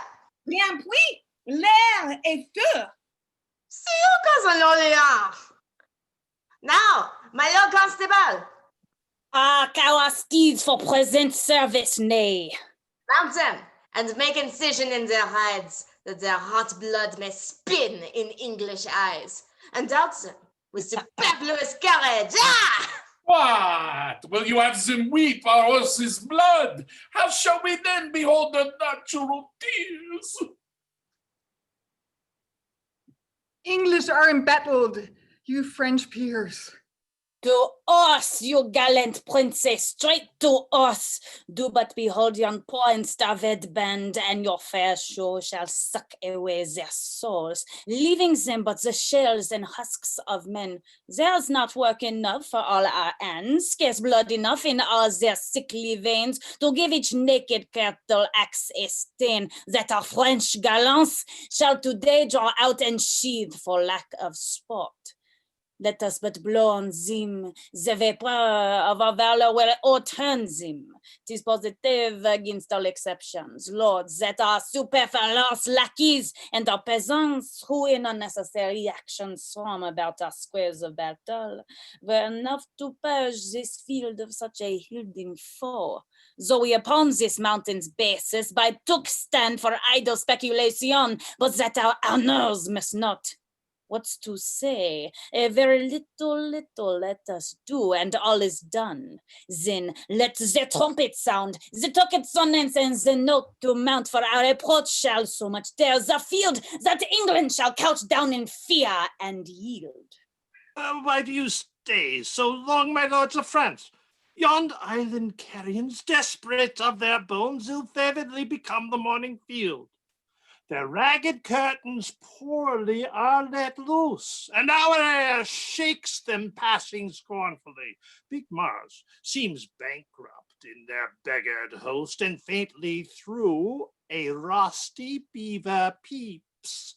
The horsemen sit like fixed candlesticks with torch staves in their hands, and their poor jades lob down their heads, drooping the hides and hips, the gum down roping from their pale dead eyes, and in their pale dull mouths the gemelded bit lies foul with chawed grass, still and motionless.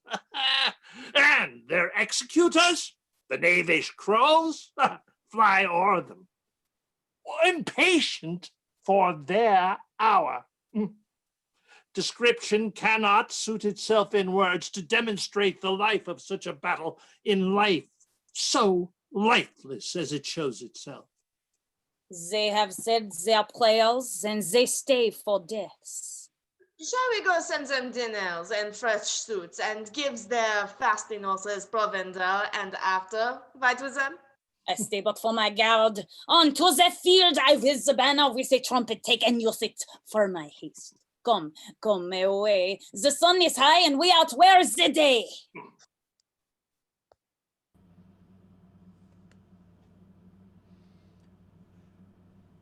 Where is the king?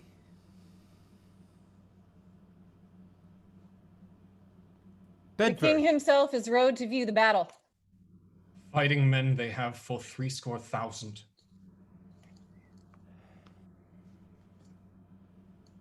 There's 5-1. Besides, Besides, they are all fresh. aye. God's arms strike with us. 'Tis a fearful odds. God be with you, princes all.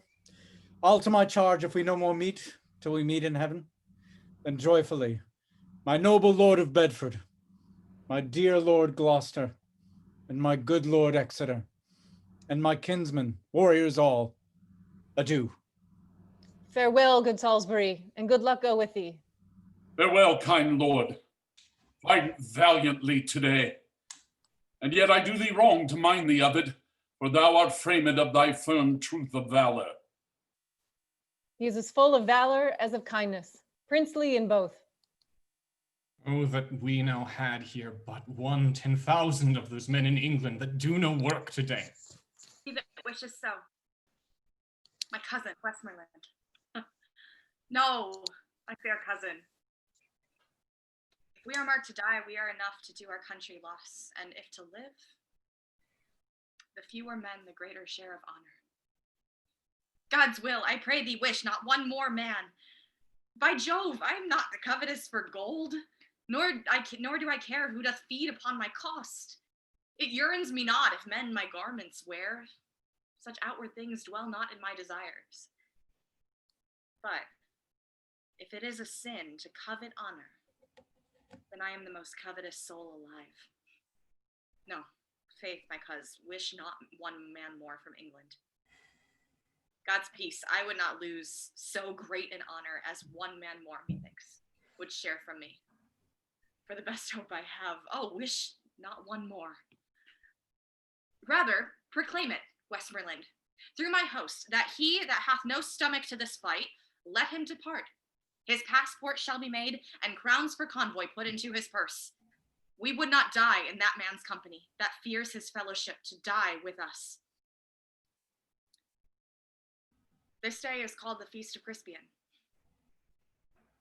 He that outlives this day and comes safe home will stand a tiptoe when this day is named, and rouse him at the name of Crispian. He that shall see this day and live old age will yearly on the vigil feast his neighbors and say, tomorrow is St. Crispian. Then will he strip his sleeve and show his scars. Old men forget, yet all shall be forgot, but he'll remember, with advantages, what feats he did that day. Then shall our names, familiar in his mouth as household words, Harry, the King, Bedford and Exeter, Warwick, Talbot, Salisbury, Gloucester, be in their flowing cups, freshly remembered. And Crispian shall ne'er go by from this day until the ending of the world, but we in it shall be remembered. We few, we happy few, we band of brothers, for he today that sheds his blood with me shall be my brother. This day, be he ne'er so vile, this day shall gentle his condition, and gentlemen in England, now abed, shall think themselves accursed they were not here, and hold their manhoods cheap, whiles any speaks that fought with us upon St. Crispin's day. Right on. My sovereign lord, bestow yourself with speed. The French are bravely in their battle set, and will with all expedients charge on us. And all things are ready if our minds be so. Perish the man whose mind is backward now. Thou dost not wish any more help from England, coz. God's will, my liege, would you and I alone without more help could fight this royal battle. Why, now thou hast unwished 5,000 men, which likes me better than to wish us one. You know your place. God be with you all.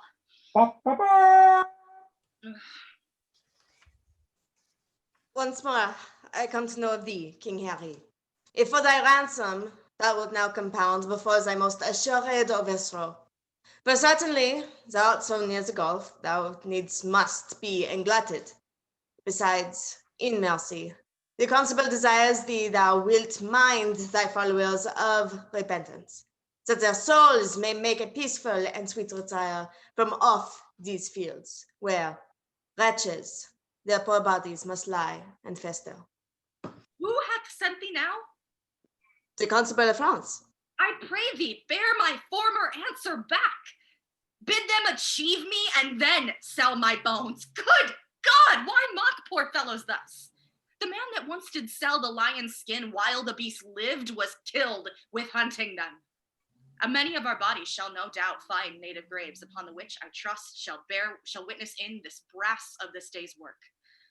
And those that leave their valiant bones in France, dying like men, though buried in your dunghills, they shall be famed, for in the sun shall greet them, and draw their honors reeking up to heaven, leaving their earthly parts to choke your clime. The smell whereof shall breed a plague in France. Mark then the abounding valor in our English, that being dead, like to the bullets crazing, break out into a second course of mischief, killing and relapse of mortality. Let me speak proudly. Tell the constable we are but warriors for the working day. Our gayness and our guilt are all besmirched with rainy marching in the painful field. There's not a piece of feather in our host. Good argument, I hope we will not fly. and time hath worn us into slovenry, but by the mass, our hearts are in the trim. And my poor soldiers tell me, yet ere night, they'll be in fresher robes, or they will pluck the gay new coats or the French soldiers' heads and turn them out of service. If they do this, as, if God pleases, they shall, my ransom then will soon be levied. Herald, save thy labor, come no more for ransom, gentle herald. They shall have none, I swear, but these my joints, which, if they have them, I will leave them, shall yield them little. Tell the constable. I shall, King Harry. And so fares ye well. I never shall tear herald any more. I fear thou wilt come once again for ransom.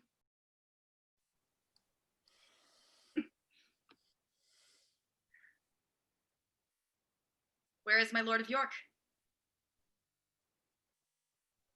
He is already at the leading of the wayward, and take it, brave York.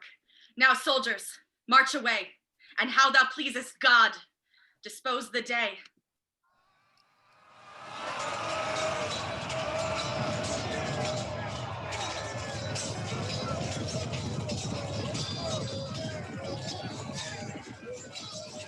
Yield, cur! Je pense que vous êtes les gentilshommes de bonne qualité. Qualité calmille, custer me. Art thou a gentleman? What is thy name? Discuss. Oh, Seigneur Dieu! Oh, Seigneur Dieu should be a gentleman. Perpend my words, O Seigneur Dieu, and mark, O Seigneur Dieu, thou diest on point of fox, except, O Seigneur, thou do give to me a gregarious ransom. Oh, prenez miséricorde, ayez pitié de moi. Moi shall not serve. I will have 40 mois, or I will fetch thy rim out at thy throat in drops of crimson blood. Est-il impossible de taper la force de ton bras? A brass, cur? Thou damned and luxurious mountain goat, offerest me brass? Oh, pardonnez-moi. Sayest thou me so? Is that a ton of moise? Come hither, boy. Ask me this slave in French. What is his name? Écoutez, comment vous appelle? Monsieur le Fay. He says his name is Master Fur. Master Fur. I'll fur him, and furk him, and ferret him. Discuss the same in French unto him. I do not know the French for fur and furred and furg.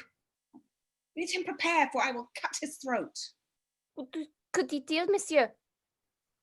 Il me commande à vous dire que vous êtes vous prête, car ce soldat ici est disposé tout à cette heure de couper votre gorge. Oe couple gorge, permfoy, peasant, unless thou gives me crowns, brave crowns, or mangled shall thou be by this my sword. Oh, je vous supplie, pour l'amour de Dieu, me pardonnez. Je suis le gentilhomme de bonne maison. Gardez ma vie et je vous donnerai 200 écus. What are his words? He prays you to save his life. He is a gentleman of a good house, and for his ransom, he will give you 200 crowns. Tell him my fury shall abate, and I the crowns will take. Petit monsieur, que dit-il? Encore qu'il est contre son jurement de pardonner à qu'un prisonnier. Non-moi, pour les écus que vous lui avez promis, il est content à vous donner la liberté, le franchissement.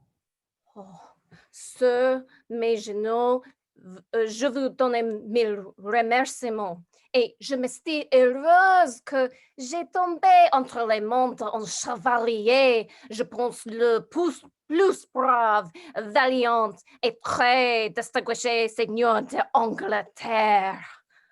Expound unto me, boy. He gives you upon his knees 1,000 thanks, and he esteems himself happy that he hath fallen into the hands of one, as he thinks, the most brave, valorous, and thrice worthy seigneur of England.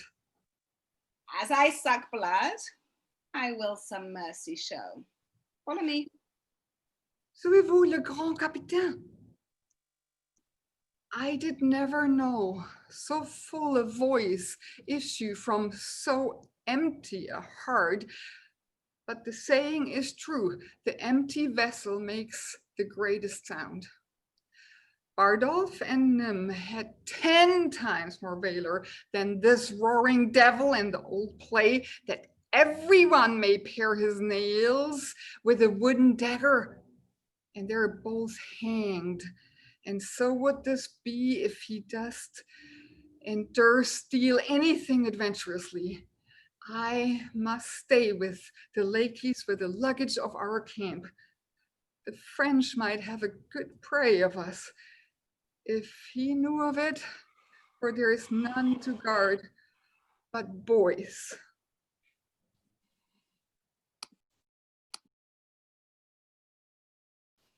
Au diable! Oh Seigneur, le jour est perdu, tout est perdu. Oh, de ma vie! All is confounded! All! Reproach and everlasting shame sit mocking in our plumes! Oh, méchant fortune! Do not run away! Why, all our ranks are broke! Oh, durable shame! Let's stab ourselves. Be these the wretches that we play the dice for?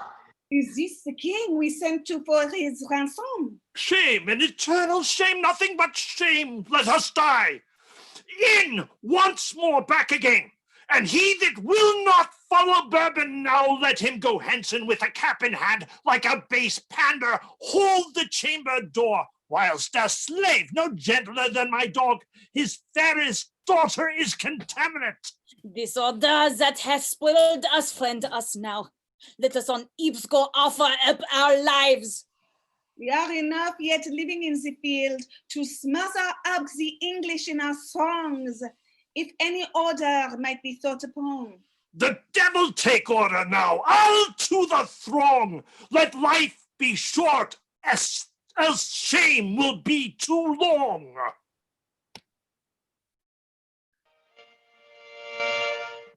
Well have we done, thrice valiant countrymen, but all's not done. Yet keep the French the field. The Duke of York commends him to your majesty. Lives he, good uncle? Thrice within this hour I saw him down, thrice up again and fighting. From helmet to the spur, all blood he was. In which way, brave soldier, doth he lie larding the plain, and by his bloody side, yokefellow to his honor owing wounds, the noble Earl of Suffolk also lies. Suffolk first died, and York, all haggled over, comes to him where in gore he lay in steep, and takes him by the beard, kisses the gashes that bloodily did yawn upon his face. He cries aloud, "Tarry, my cousin Suffolk, my soul shall thine keep company to heaven. Tarry, sweet soul, for mine. Then fly abreast, as in this glorious and well-foughten field we kept together in our chivalry." Upon these words I came and cheered him up. He smiled me in the face, wrought me his hand, and with a feeble grip says, "Dear my lord, commend my service to me sovereign." So did he turn, and over Suffolk's neck he threw his wounded arm and kissed his lips, and so espoused to death with blood. He sealed a testament of noble ending love. The pretty and sweet manner of it forced these waters from me, which I would have stopped, but I had not so much man in me, and all my mother came into mine eyes and gave me up to tears. I blame you not for hearing this. I must perforce compound with my full eyes, or they will issue too. But hark, what new alarm is this same? The French have reinforced their scattered men. Then every soldier kill his prisoners. Give the word through. Kill the police and the luggage. 'Tis expressly against the law of arms. 'Tis as errant a piece of knavery, mark you now, as can be offered. In your conscience now, is it not? 'Tis certain there's not a boy left alive. And the cowardly rascals that ran from the battle had done this slaughter. Besides, they have burned and carried away all that was in the king's tent. Wherefore the king most worthily hath caused every soldier to cut his prisoner's throat. Oh, 'tis a gallant king. Aye, he was born at Monmouth, Captain Gower. What call ye the town's name where Alexander the Pig was born? Alexander the Great. Why, I pray you, is not Pig great? The Pig, or the Great, or the Mighty, or the Huge, or the Magnanimous, or all one reckoning, save the phrase is a little variations. I think Alexander the Great was born in Macedon. His father was called Philip of Macedon, I take it. I think it is in Macedon where Alexander is born.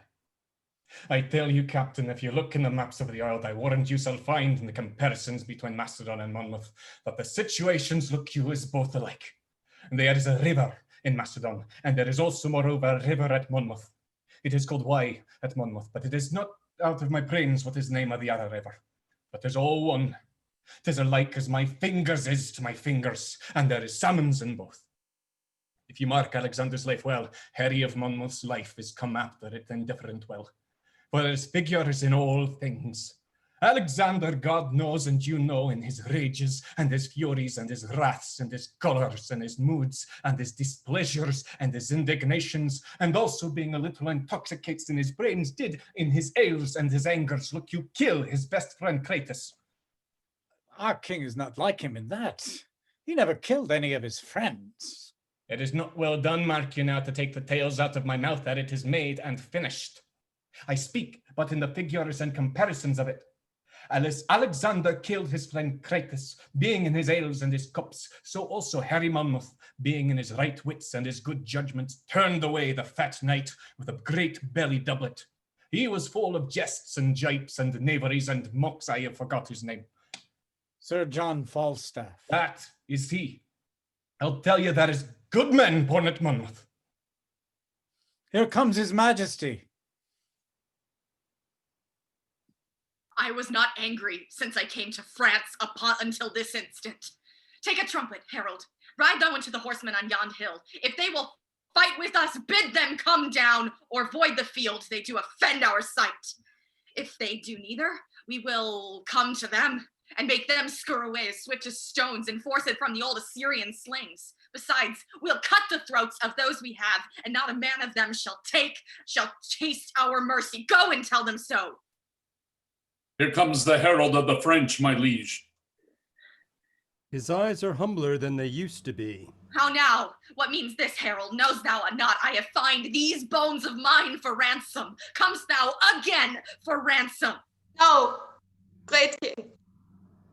I come to thee for charitable license, that we may wander o'er this bloody field to book our dead and then to bury them, to sort our nobles from our common men, for many of our princes, for the while, lie drowned and soaked in mercenary blood. So do our vulgar drench their peasant limbs in blood of princes, and the wounded steeds fretlock deep in gore. And with the wild rage, yuck out their armadillos and at their dead masters, killing them twice. Oh, give us leave. Wait, use the field in safety and dispose of their dead bodies. I tell thee truly, herald, I know not if the day be ours or no, for many of your horsemen peer and gallop o'er the field. The day is yours.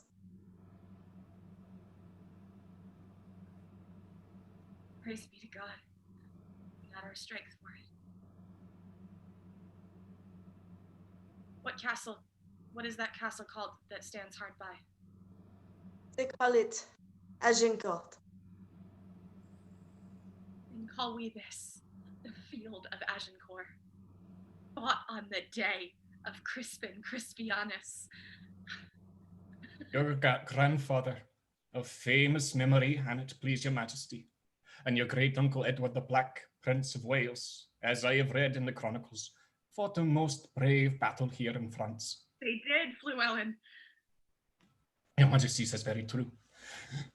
If your majesties is remembered of it, the Welshmen did good service in a garden where leeks did grow, wearing leeks in the Monmouth caps, which your majesty know to this hour is an honourable badge of the service.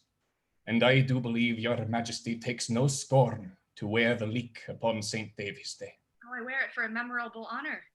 For I am Welsh, you know, good captain, good countryman. Oh, the water and wine cannot wash your majesty's Welsh blood out of your body, I can tell you that. God bless it and preserve it as long as it pleases his grace and his majesty too. Thanks, good my countryman. By Jesu, I am your majesty's countryman. I care not to know it. I will confess it to all the world. I need not to be ashamed of your majesty. Praised be God, so long as your majesty is an honest man. God keep me so. Our herald go with him, bring me notice of the numbers dead on both our parts. Call yonder soldier here. Soldier, you must come to the king. Soldier, why wearest thou that glove in thy cap? And it please your majesty, 'tis the gage of one I should fight withal if he be alive. An Englishman. And it please your majesty, a rascal that swaggered with me last night, who, if alive and ever dare to challenge this glove, I have sworn to take him a box of the ear. Or if I can see my glove in his cap, which he swore, as he was a soldier, he would wear if alive, I will strike it out soundly. What think you, Captain Llewellyn? Is it fit that this soldier keep his oath? He is a craven and a villain else, and please your majesty and my conscience. It may be his enemy is a gentleman, of great sort, quite from the answer of his degree. Though he be as good a gentleman as the devil is, as Lucifer and Beelzebub himself, it is necessary, look your grace, that he keep his vow and his oath. If he be perjured, see you now, his reputation is as errant a villain and a jack sauce as ever his black shoe trod upon God's ground, and his earth in my conscience. Then keep thy vow, Sirrah, when thou dost meet the fellow. So I will, my liege, as I live. Who servest thou under? Under Captain Gower, my liege. Gower is a good captain, and has good knowledge and literature in the wars. Call him hither to me, soldier. I will, my liege. Here, Llewellyn, wear thou this favor for me and stick it in thy cap. When Alençon and myself were down together, I plucked this glove from the helm. If any man challenge this, he is a friend to Alençon and an enemy to our person. If thou encounter any such, apprehend him, as thou dost love me.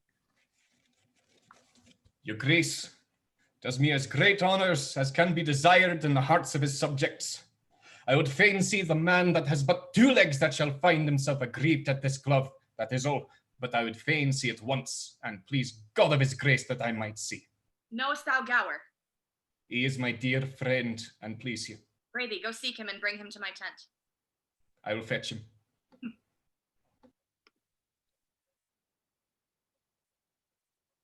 My Lord of Warwick and my brother Gloucester follow Llewellyn closely at the heel. The glove I gave him, I have given him for a favor, happily may purchase him a box of the ear.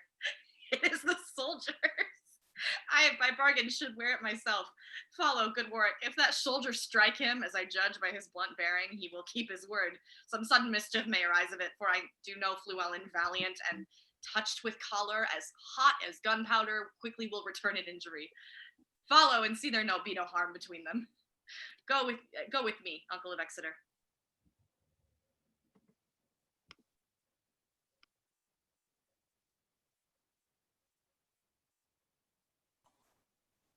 I warrant it is tonight, you captain. God's will and his pleasure, captain, I beseech you now come apace to the king. There is more good toward your peradventure than in your knowledge to dream of. Sir, know you this glove? No, the glove. I know the glove is a glove. I know this, and thus I challenge it. It's blood. An errant traitor as any in the universal world, or in France, or in England. How thou, sir, you villain! Did you think I'll be forsworn? Stand away, Captain Gower. I will give treason his payment into plows, I warrant you. I am no traitor. That's a lie in thy throat. I charge you in his majesty's name. Apprehend him. He's a friend of the Duke Alencon's. How now, what's the matter? My lord of Warwick, here is praised be God for it, the most contagious treason come to light. Look you as you shall desire in a summer's day. Here is his majesty. How now? What's the matter? My liege, here is a villain and a traitor that, look you grace, has struck the glove which your majesty has take out of the helmet of Alencon. Oh, my liege, this was my glove. Here is the fellow of it. And he that I gave it to in charge promised to wear it in his cap. I promised to strike him if he did. I met this man with my glove in his cap, and I have been as good as my word. Your majesty, here now saving your majesty's manhood, what an errant, rascally, beggarly, lousy knave it is. I hope your majesty is bear me testimony and witness and will avouchment that this is the glove of Alencon that your majesty has given me in your conscience now. Give me thy glove, soldier. Look, here is the fellow of it. 'Twas I indeed thou promised to strike, and thou hast given me most bitter terms. And please your majesty, let his neck answer for it, if there is any martial law in the world. How canst thou make me satisfaction? All offenses, my lord, come from the heart. Never came any from mine that might offend your majesty. It was ourself thou didst abuse. Your majesty came not like yourself. You appeared to me but as a common man. Witness the night, your garments, your loneliness, and what your highness suffered under that shape. I beseech you, take it for your own fault and not mine, for had you been as I took you for, I made no offense. Therefore, I beseech your highness, pardon me. Here, Uncle Exeter, fill this glove with crowns. Give it to this fellow. Keep it, fellow, and wear it for an honor in thy cap, till I do challenge it. Give him the crowns. And captain, whew, you must needs be friends with him. By this day and this light, the fellow has metal enough in his belly. Hold, that is 12 pence for you, and I pray you to serve God and keep you out of brawls and troubles and quarrels and dissensions, and I warrant you it is the better for you. I will none of your money. It is with a good will. I can tell you it will serve you to mend your shoes.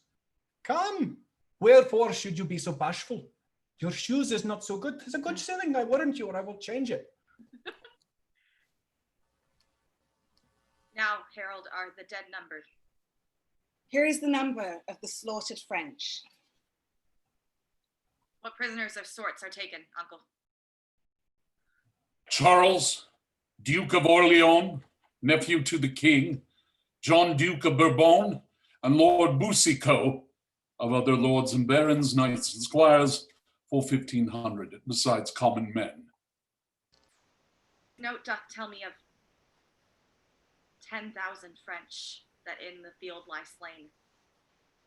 Of princes in this number and nobles bearing banners, there lie 126, added to these of knights, esquires, and gallant gentlemen, 8,400, of the which 500 were yesterday dubbed knights.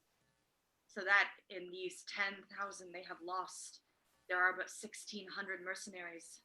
The rest are princes, barons, lords, knights, esquires, and gentlemen of blood and quality.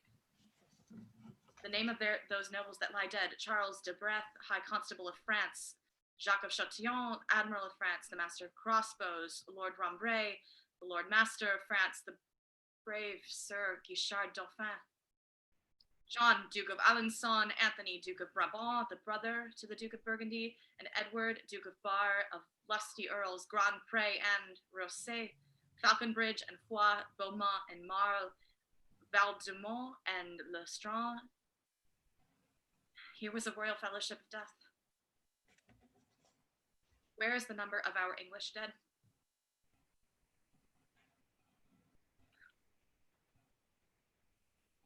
Edward, the Duke of York, the Earl of Suffolk, Sir Richard Keeley, Davy Gam, Esquire. None else of name. and of all other men, but 25. Oh, God, thy arm was here. And not to us, but to thy arm alone ascribe we all. When without stratagem, but in plain and shock and even play of battle was ever known so great and so little of loss on one part and on the other. Take it, God, for it is none but thine. 'Tis wonderful. Come, go we in procession to the village, and be it death proclaimed throughout our host to boast of this, or take that praise from God, which is his only. Is it not lawful, and please your majesty, to tell how many is killed? Yes, Llewellyn, but with this acknowledgement that God fought for us. Yes, my conscience. He did us great good. Do we all holy rites. Let there be sung non nobis and Te Deum, the dead with charity enclosed in clay. And then to Calais, and to England then, where ne'er from France arrived more happy men.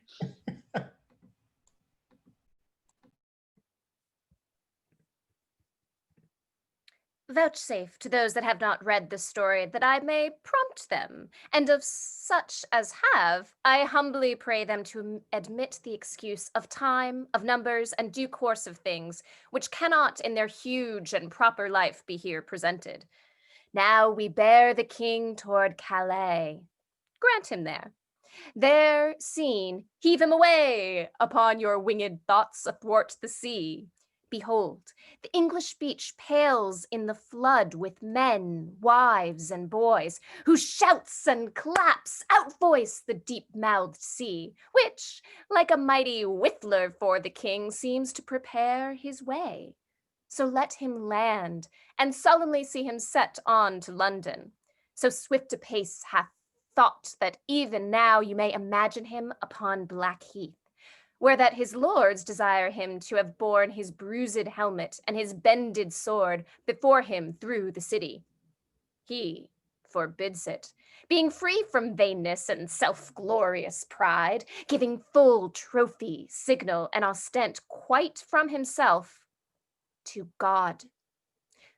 But now, behold, in the quick forage and working house of thought, how London doth pour out her citizens, the mayor and all his brethren in best sort, like to the senators of the antique Rome, with the plebeians swarming at their heels, go forth and fetch their conquering Caesar in, as by a lower, but by loving likelihood, were now the general of our gracious empress, as in good time he may from Ireland coming, bringing rebellion broached on his sword, how many would the peaceful city quit to welcome him? Much more, and much more cause did they this harry. Now in London place him, as yet the lamentation of the French invites the King of England's stay at home, the emperor's coming in behalf of France to order peace between them, and omit all the occurrences, whatever chanced, till Harry's back return again to France. There must we bring him, and myself have played the interim by remembering you, 'tis past. Then brook abridgment, and your eyes advance after your thoughts straight back again to France. Nay, that's right, but why wear you your leek today? St. David's Day is past. There is occasions and causes why and wherefore in all things. I will tell you as my friend, Captain Gower, the rascally, scold, beggarly, lousy, pragging knave pistol, which you and yourself and all the world know to be no better than a fellow, look you now, of no merits. He has come to me and brings me bread and salt yesterday, look you, and bid me eat my leek. It was in a place where I could not breed no contention with him, but I will be so bold as to wear it in my cap till I see him once again, and then I will tell him a little piece of my desires. Why, here he comes, swelling like a turkey cock. There's no matter for his swellings nor his turkey cocks. God bless you, ancient pistol, you scourge-veen lousy knave, God bless you. Ha! Art thou bedlam? Dost thou thirst, base Trojan, to have me fold up Parsus' fatal web? Hence, I am qualmish at the smell of leek. I beseech you heartily, scurvy lousy knave, at my desires and my requests and my petitions to eat. Look you, this leek. Because look you, you do not love it, nor your affections and your appetites and your digestions does not agree with it. I would desire you to eat it. Not for Cadwallader and all his goats. Well, there is one goat for you. Oh, will you be so good, scald knave, as eat it? Base Trojan, thou shalt die. You say very true, scald knave, when God's will is. I will desire you to live in the meantime and eat your victuals. Come, there is sauce for it. You called me yesterday mountain squire, but I will make you today a squire of low degree, I pray you, Paul, too. If you can mock a leek, you can eat a leek. Oh, enough, Captain, enough. You have astonished him. I say I will make him eat some part of my leek, or I'll beat his face pate for days. Bite, I pray you. It is good for your green wound and your bloody coxcomb. Must I bite?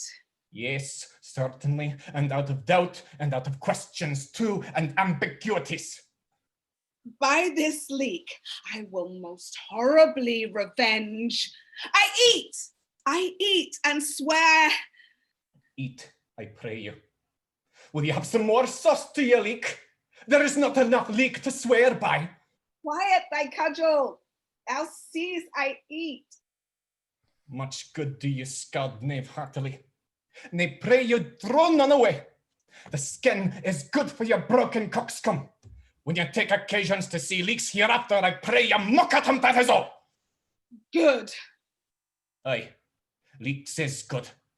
Hold you there is a groat to heal your pate. Me, a groat? Yes, verily. And in truth you shall take it, or I shall have another leek in my pocket which you shall eat. I take thy groat in earnest of revenge. If I owe you anything, I'll pay you in cudgels. You shall be a woodmonger and buy nothing of me but cudgels.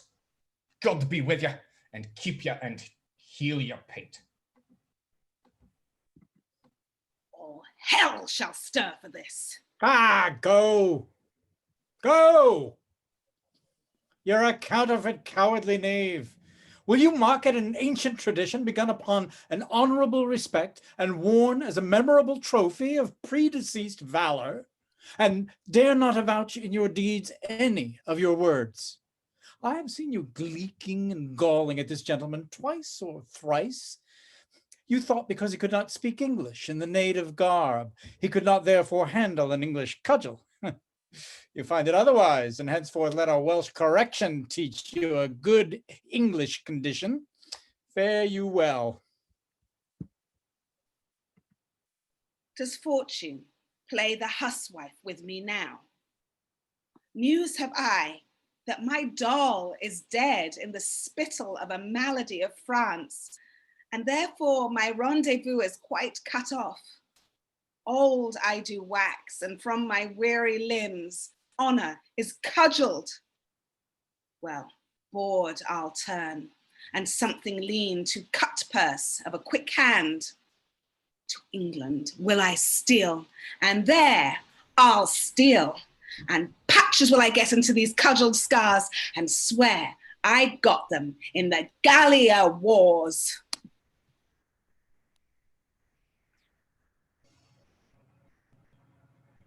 Peace to this meeting, and wherefore are we met? Unto our brother, France, and to our sister, fair health and fair time of day, joy and good wishes to our most fair and princely cousin, Catherine. And as a branch and member of this assembly by whom this great assembly is contrived, we do salute you, Duke of Burgundy, and princes French and peers. Health to you all. Right joyous are we to behold your face, most worthy brother of England. Fairly met. So are you, princes, English, every one. So happy be the issue, brother Ireland, of this good day and of this gracious meeting. And as we are now glad to behold your eyes which hitherto have borne in them against the French that met them in their bent, the fatal balls of murdering basilisks, the venom of such looks, we fairly hope have lost their quality, and that this day shall change all griefs and quarrels into love. To cry amen to that, thus we appear. You English princes all, I do salute you.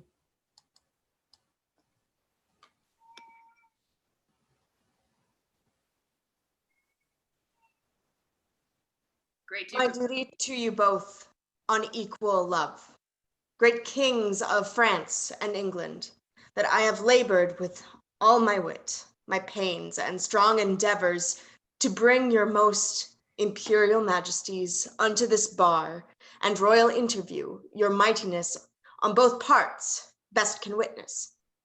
Since, then, my office hath so far prevailed that face to face and royal eye to eye you have congregated, let it not disgrace me if I demand before this royal view what rub or what impediment there is, why that the naked, poor, and mangled peace, dear nurse of arts, plenties, and joyful births, should not, in this best garden of the world, our fertile France, put up her lovely visage? Alas! She hath from France too long been chased, and all her husbandry doth lie on heaps, corrupting in its own fertility. Her vine, the merry cheerer of the heart, unpruned dies. Her hedges, even pleached like prisoners, wildly overgrown with hair, put forth disordered twigs. Her fallow leaves the darnel, hemlock, and rank fumitory doth root upon, while that the coulter rusts that should deracinate such savagery. The even mead that erst brought sweetly forth the freckled cowslip, burnet, and green clover, wanting the scythe, with all uncorrected rank, conceives by idleness, and nothing teems but hateful docks, rough thistles, ketskis, burrs, losing both beauty and utility. And all our vineyards, fallows, meads, and hedges, defective in their natures, grow to wildness. Even so, our houses and ourselves and children have lost, or do not learn from want of time, the sciences that should be our country, but grow like savages, as soldiers will, that nothing do but meditate on blood, to swearing and stern looks, diffused attire, and everything that seems unnatural, which to reduce into our former favor, you are assembled. And my speech entreats that I may know the let wide gentle peace should not expel these inconveniences and bless us with her former qualities. If, Duke of Burgundy, you would the peace whose want gives growth to the imperfections that you have cited, you must buy that peace with full accord to all of our just demands, whose tenor and particular effect you have enscheduled briefly in your hands. The king hath heard them, to the which as yet there is no answer made. Now then, the peace you before so urged lies in his answer. Well, I have but with a cursory eye or glance the articles. Pleaseth your grace to appoint some of your council presently to sit with us once more with better heed to resurvey them. We will suddenly pass our accept and peremptory answer. Brother, we shall. Go, Uncle Exeter, and Brother Clarence, and you, Brother Gloucester, Warwick, Huntington, go with the king. And take with you free power to ratify, augment, or alter, as your wisdoms best shall see it advantageable for our dignity. Anything in or out of our demands will consign thereto. Will you, fair sister, go with the princes or stay here with us? Our gracious brother, I will go with them. Happily, a woman's voice may do some good when articles too nicely urged be stood on. Yet leave our cousin Catherine here with us. She is our capital demand, comprised within the forerank of our articles. She hath good leave.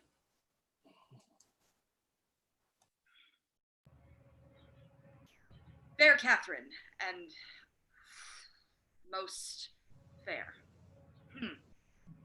Will you vouchsafe to teach a soldier terms that such as will enter at a lady's here and plead his love suit to her gentle heart? Your Majesty shall mock at me. I cannot speak your England. Oh.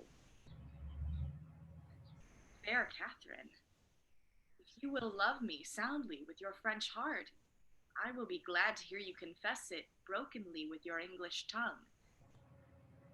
Do you like me, Kate? Pardonnez-moi, I cannot tell what is like me. Angel is like you, Kate, and you are like an angel. Qui dit-il que je suis semblable les anges? Oui, vraiment, c'est votre grâce, ainsi dit-il. That's so dear, Catherine, I must not blush to affirm it. Oh, bien deux, les langues des hommes sont pleines de trompières. What says she, fair one? That the tongues of men are full of deceits?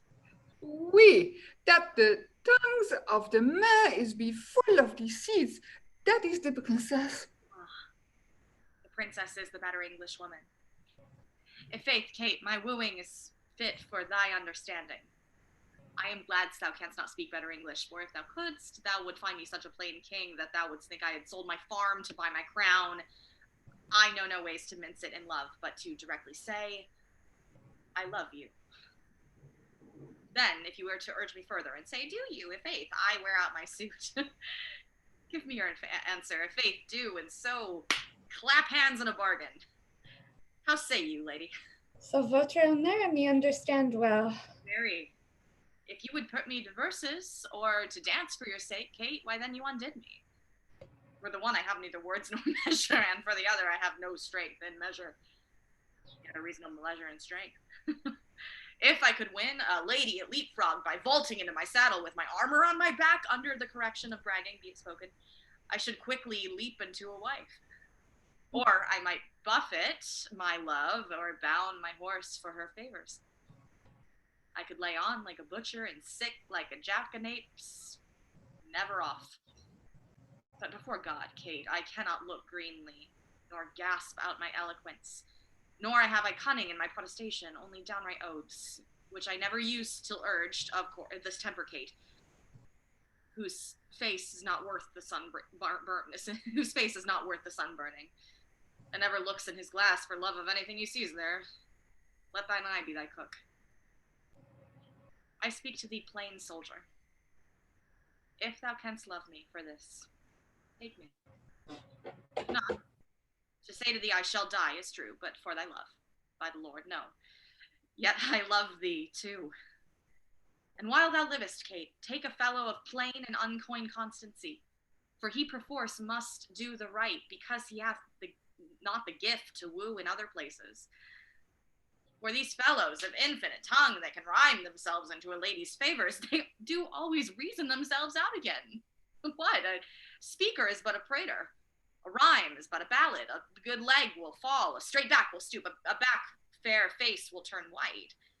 A full eye with wax and hollow. A full eye with wax will wax hollow, but a good heart, Kate, is the sun and the moon. Or rather the sun and not the moon, for it shines bright and never changes, but keeps his course truly. If thou would have such a one, take me. Take me. Take a soldier. Take a soldier. Take a king. What sayest thou to my love? Speak, my fair, and fairly, I pray thee. Is it possible that I should love the enemy of France? No, no, it is not possible that you should love the enemy of France, Kate, but in loving me, you should love the friend of France, for I love France so well, I will not part with a village of it. I will have it all mine, Kate, and when France is mine and I am yours, then yours is France and you are mine. I cannot tell what is that. No? Kate, I will tell thee in French, which I am sure will hang about my tongue like a new married wife around her husband's neck, hardly to be shook off. Je conste la possession de France, et quand vous avez la possession de moi, let me see what then. Speed my speed. Donc, votre est France et vous est mien. It is as easy for me, Kate, to conquer the kingdom as to speak so much more French. I shall never move thee in French unless it is to laugh at me. Sauf votre honneur, le français que vous parlez est le meilleur que l'anglais lequel je parle. No, faith, it is not, Kate. But thy speaking of my tongue, and I thine, which truly falsely must needs be granted, be much more than one. But Kate, canst thou understand thus much English? Canst thou love me? I cannot tell. Can any of your neighbors tell, Kate? I'll ask them. Come, I know thou lovest me. And at night, when you go into your closet, you'll question this gentlewoman about me. And I know, Kate, you will, to her, dispraise those parts of me that you love with your heart. But good Kate, mock me mercifully. The rather gentle princess, as I shall have a saving faith within me, tells me thou shalt. Get thee with a scrambling, and thou must therefore needs prove a good soldier breeder. Shall not thou and I, between St. Denis and St. George, compound a boy, half French, half English, that shall go to Constantinople and take the Turk by the beard? Shall we not? What sayest thou, my fair fleur de lis? I do not know that. No, 'tis hereafter to know, but not to promise. But do now promise, Kate, you will endeavor for your French part of such a boy, and for my English moiety take the word of a king and a bachelor. How say you, la plus belle Catherine du monde, mon cher est de Vanderis? Your Majesty avait full French enough to deceive the most sage demoiselle that is unfrance. Oh, now fie upon my false French. By mine honor, in true English, I love thee, Kate, by which honor I dare not swear thou lovest me, yet my blood begins to flatter me that thou dost, notwithstanding the poor and untempering effect of my visage. Now, beshrew my father's ambition. He was thinking of civil wars when he got me, and therefore was I created with a stubborn outside, with an aspect of iron, that when I come to woo ladies, I fright them. But in faith, Kate, the elder I wax, the better I shall appear. My comfort is that old age, that ill layer up of beauty, can do no more spoil upon my face. Thou hast me, if thou hast me at the worst, and thou shalt wear me, if thou wear me, better and better. And therefore, tell me, most fair Catherine, will you have me? Put off your maiden blushes, avouch the thoughts of your heart. With the looks of an empress, take me by the hand and say, Harry of England, I am thine. Which word shall be no sooner blessed in mine ear withal, but I shall tell thee aloud, England is thine, Ireland is thine, France is thine, and Henry Plantagenet is thine, who, though I speak before his face, if he could be not fellow with the best king, thou shalt find the best king of good fellows. Come, your answer in broken music, for thy voice is music, and thy English broken.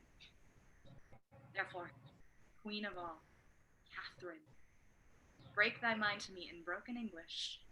Wilt thou have me?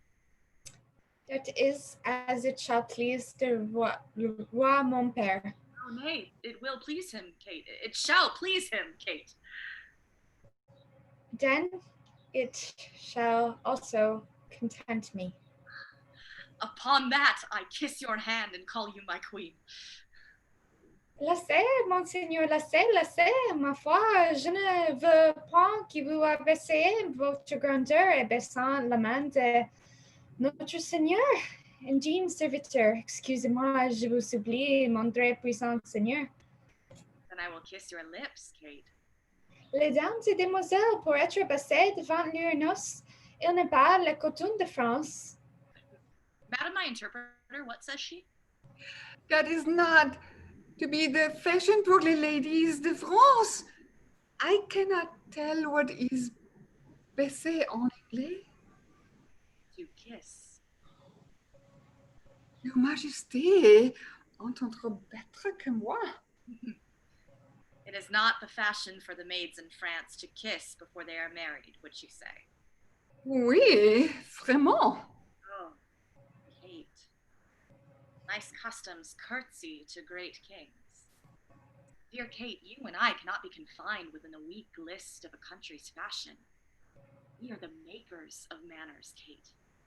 The liberty that follows our places stop the mouths of all fine faults, as I will do yours for upholding the nice fashion of your country and denying me a kiss. Therefore, patiently, yieldingly, you have witchcraft in your lips, Kate. There is more eloquence in the sugar touch of them than in the tongues of the French council. And they should sooner persuade Harry of England than a general petition of monarchs. Here comes your father. God save your majesty, my royal cousin.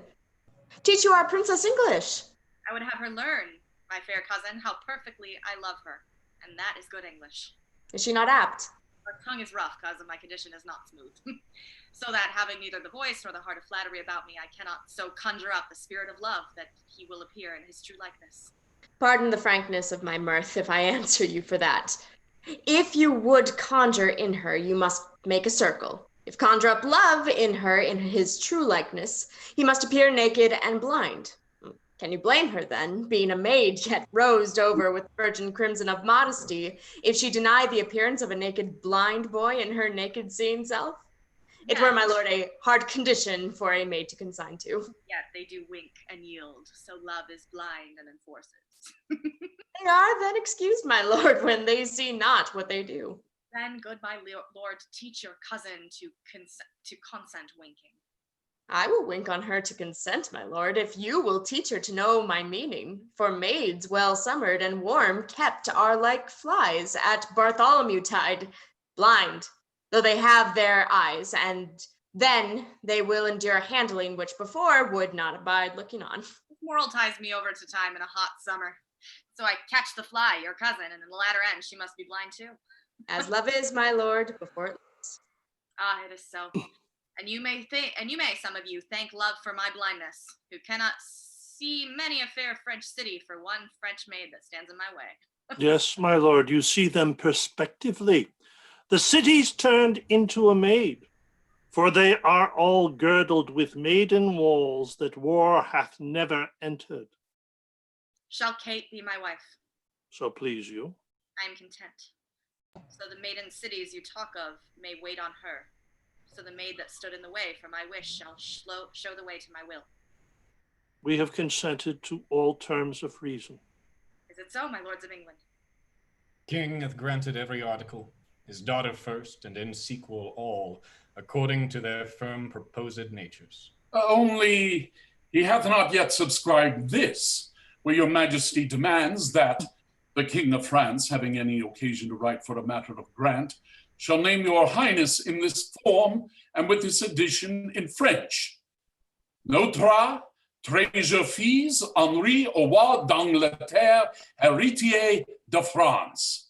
Thus in Latin, clarissimus clerus imus filiis noster Henri Chris rex Angli et hieris Francia. Nor this I have not, brother, so denied, but your request shall make me let it pass. I pray you then, in love and dear alliance, let that one article rank with the rest, and thereupon give me your daughter. Take her, fair son, and from her blood raise up issue to me, that the contending kingdoms of France and England, whose very shores look pale with envy of each other's happiness, may cease their hatred, and this dear conjunction plant neighborhood and Christian-like accord in their sweet bosoms, that never war advance his bleeding sword twixt England and fair France. Amen. Amen. Now welcome, Kate, and bear me witness all that here I kiss her as my sovereign queen.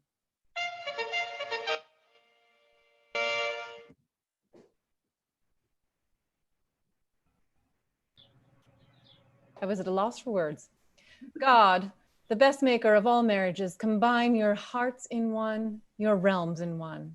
As man and wife, being two, are one in love, so be there twixt your kingdoms such espousal that never may ill office or fell jealousy, which troubles oft the bed of blessed marriage, thrust in between the paction of these kingdoms to make divorce of their incorporate league, that English may as French, French Englishmen receive each other. God speak this, amen. Amen. Amen. Prepare we for our marriage, on which day my lord of Burgundy will take your oath and all peers for surety of our leagues.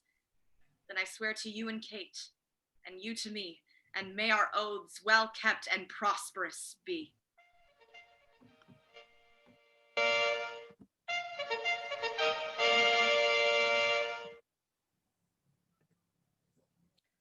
Thus far, with rough and all unable pen, our bending author hath pursued the story in little room confining mighty men, mangling by starts the full course of their glory.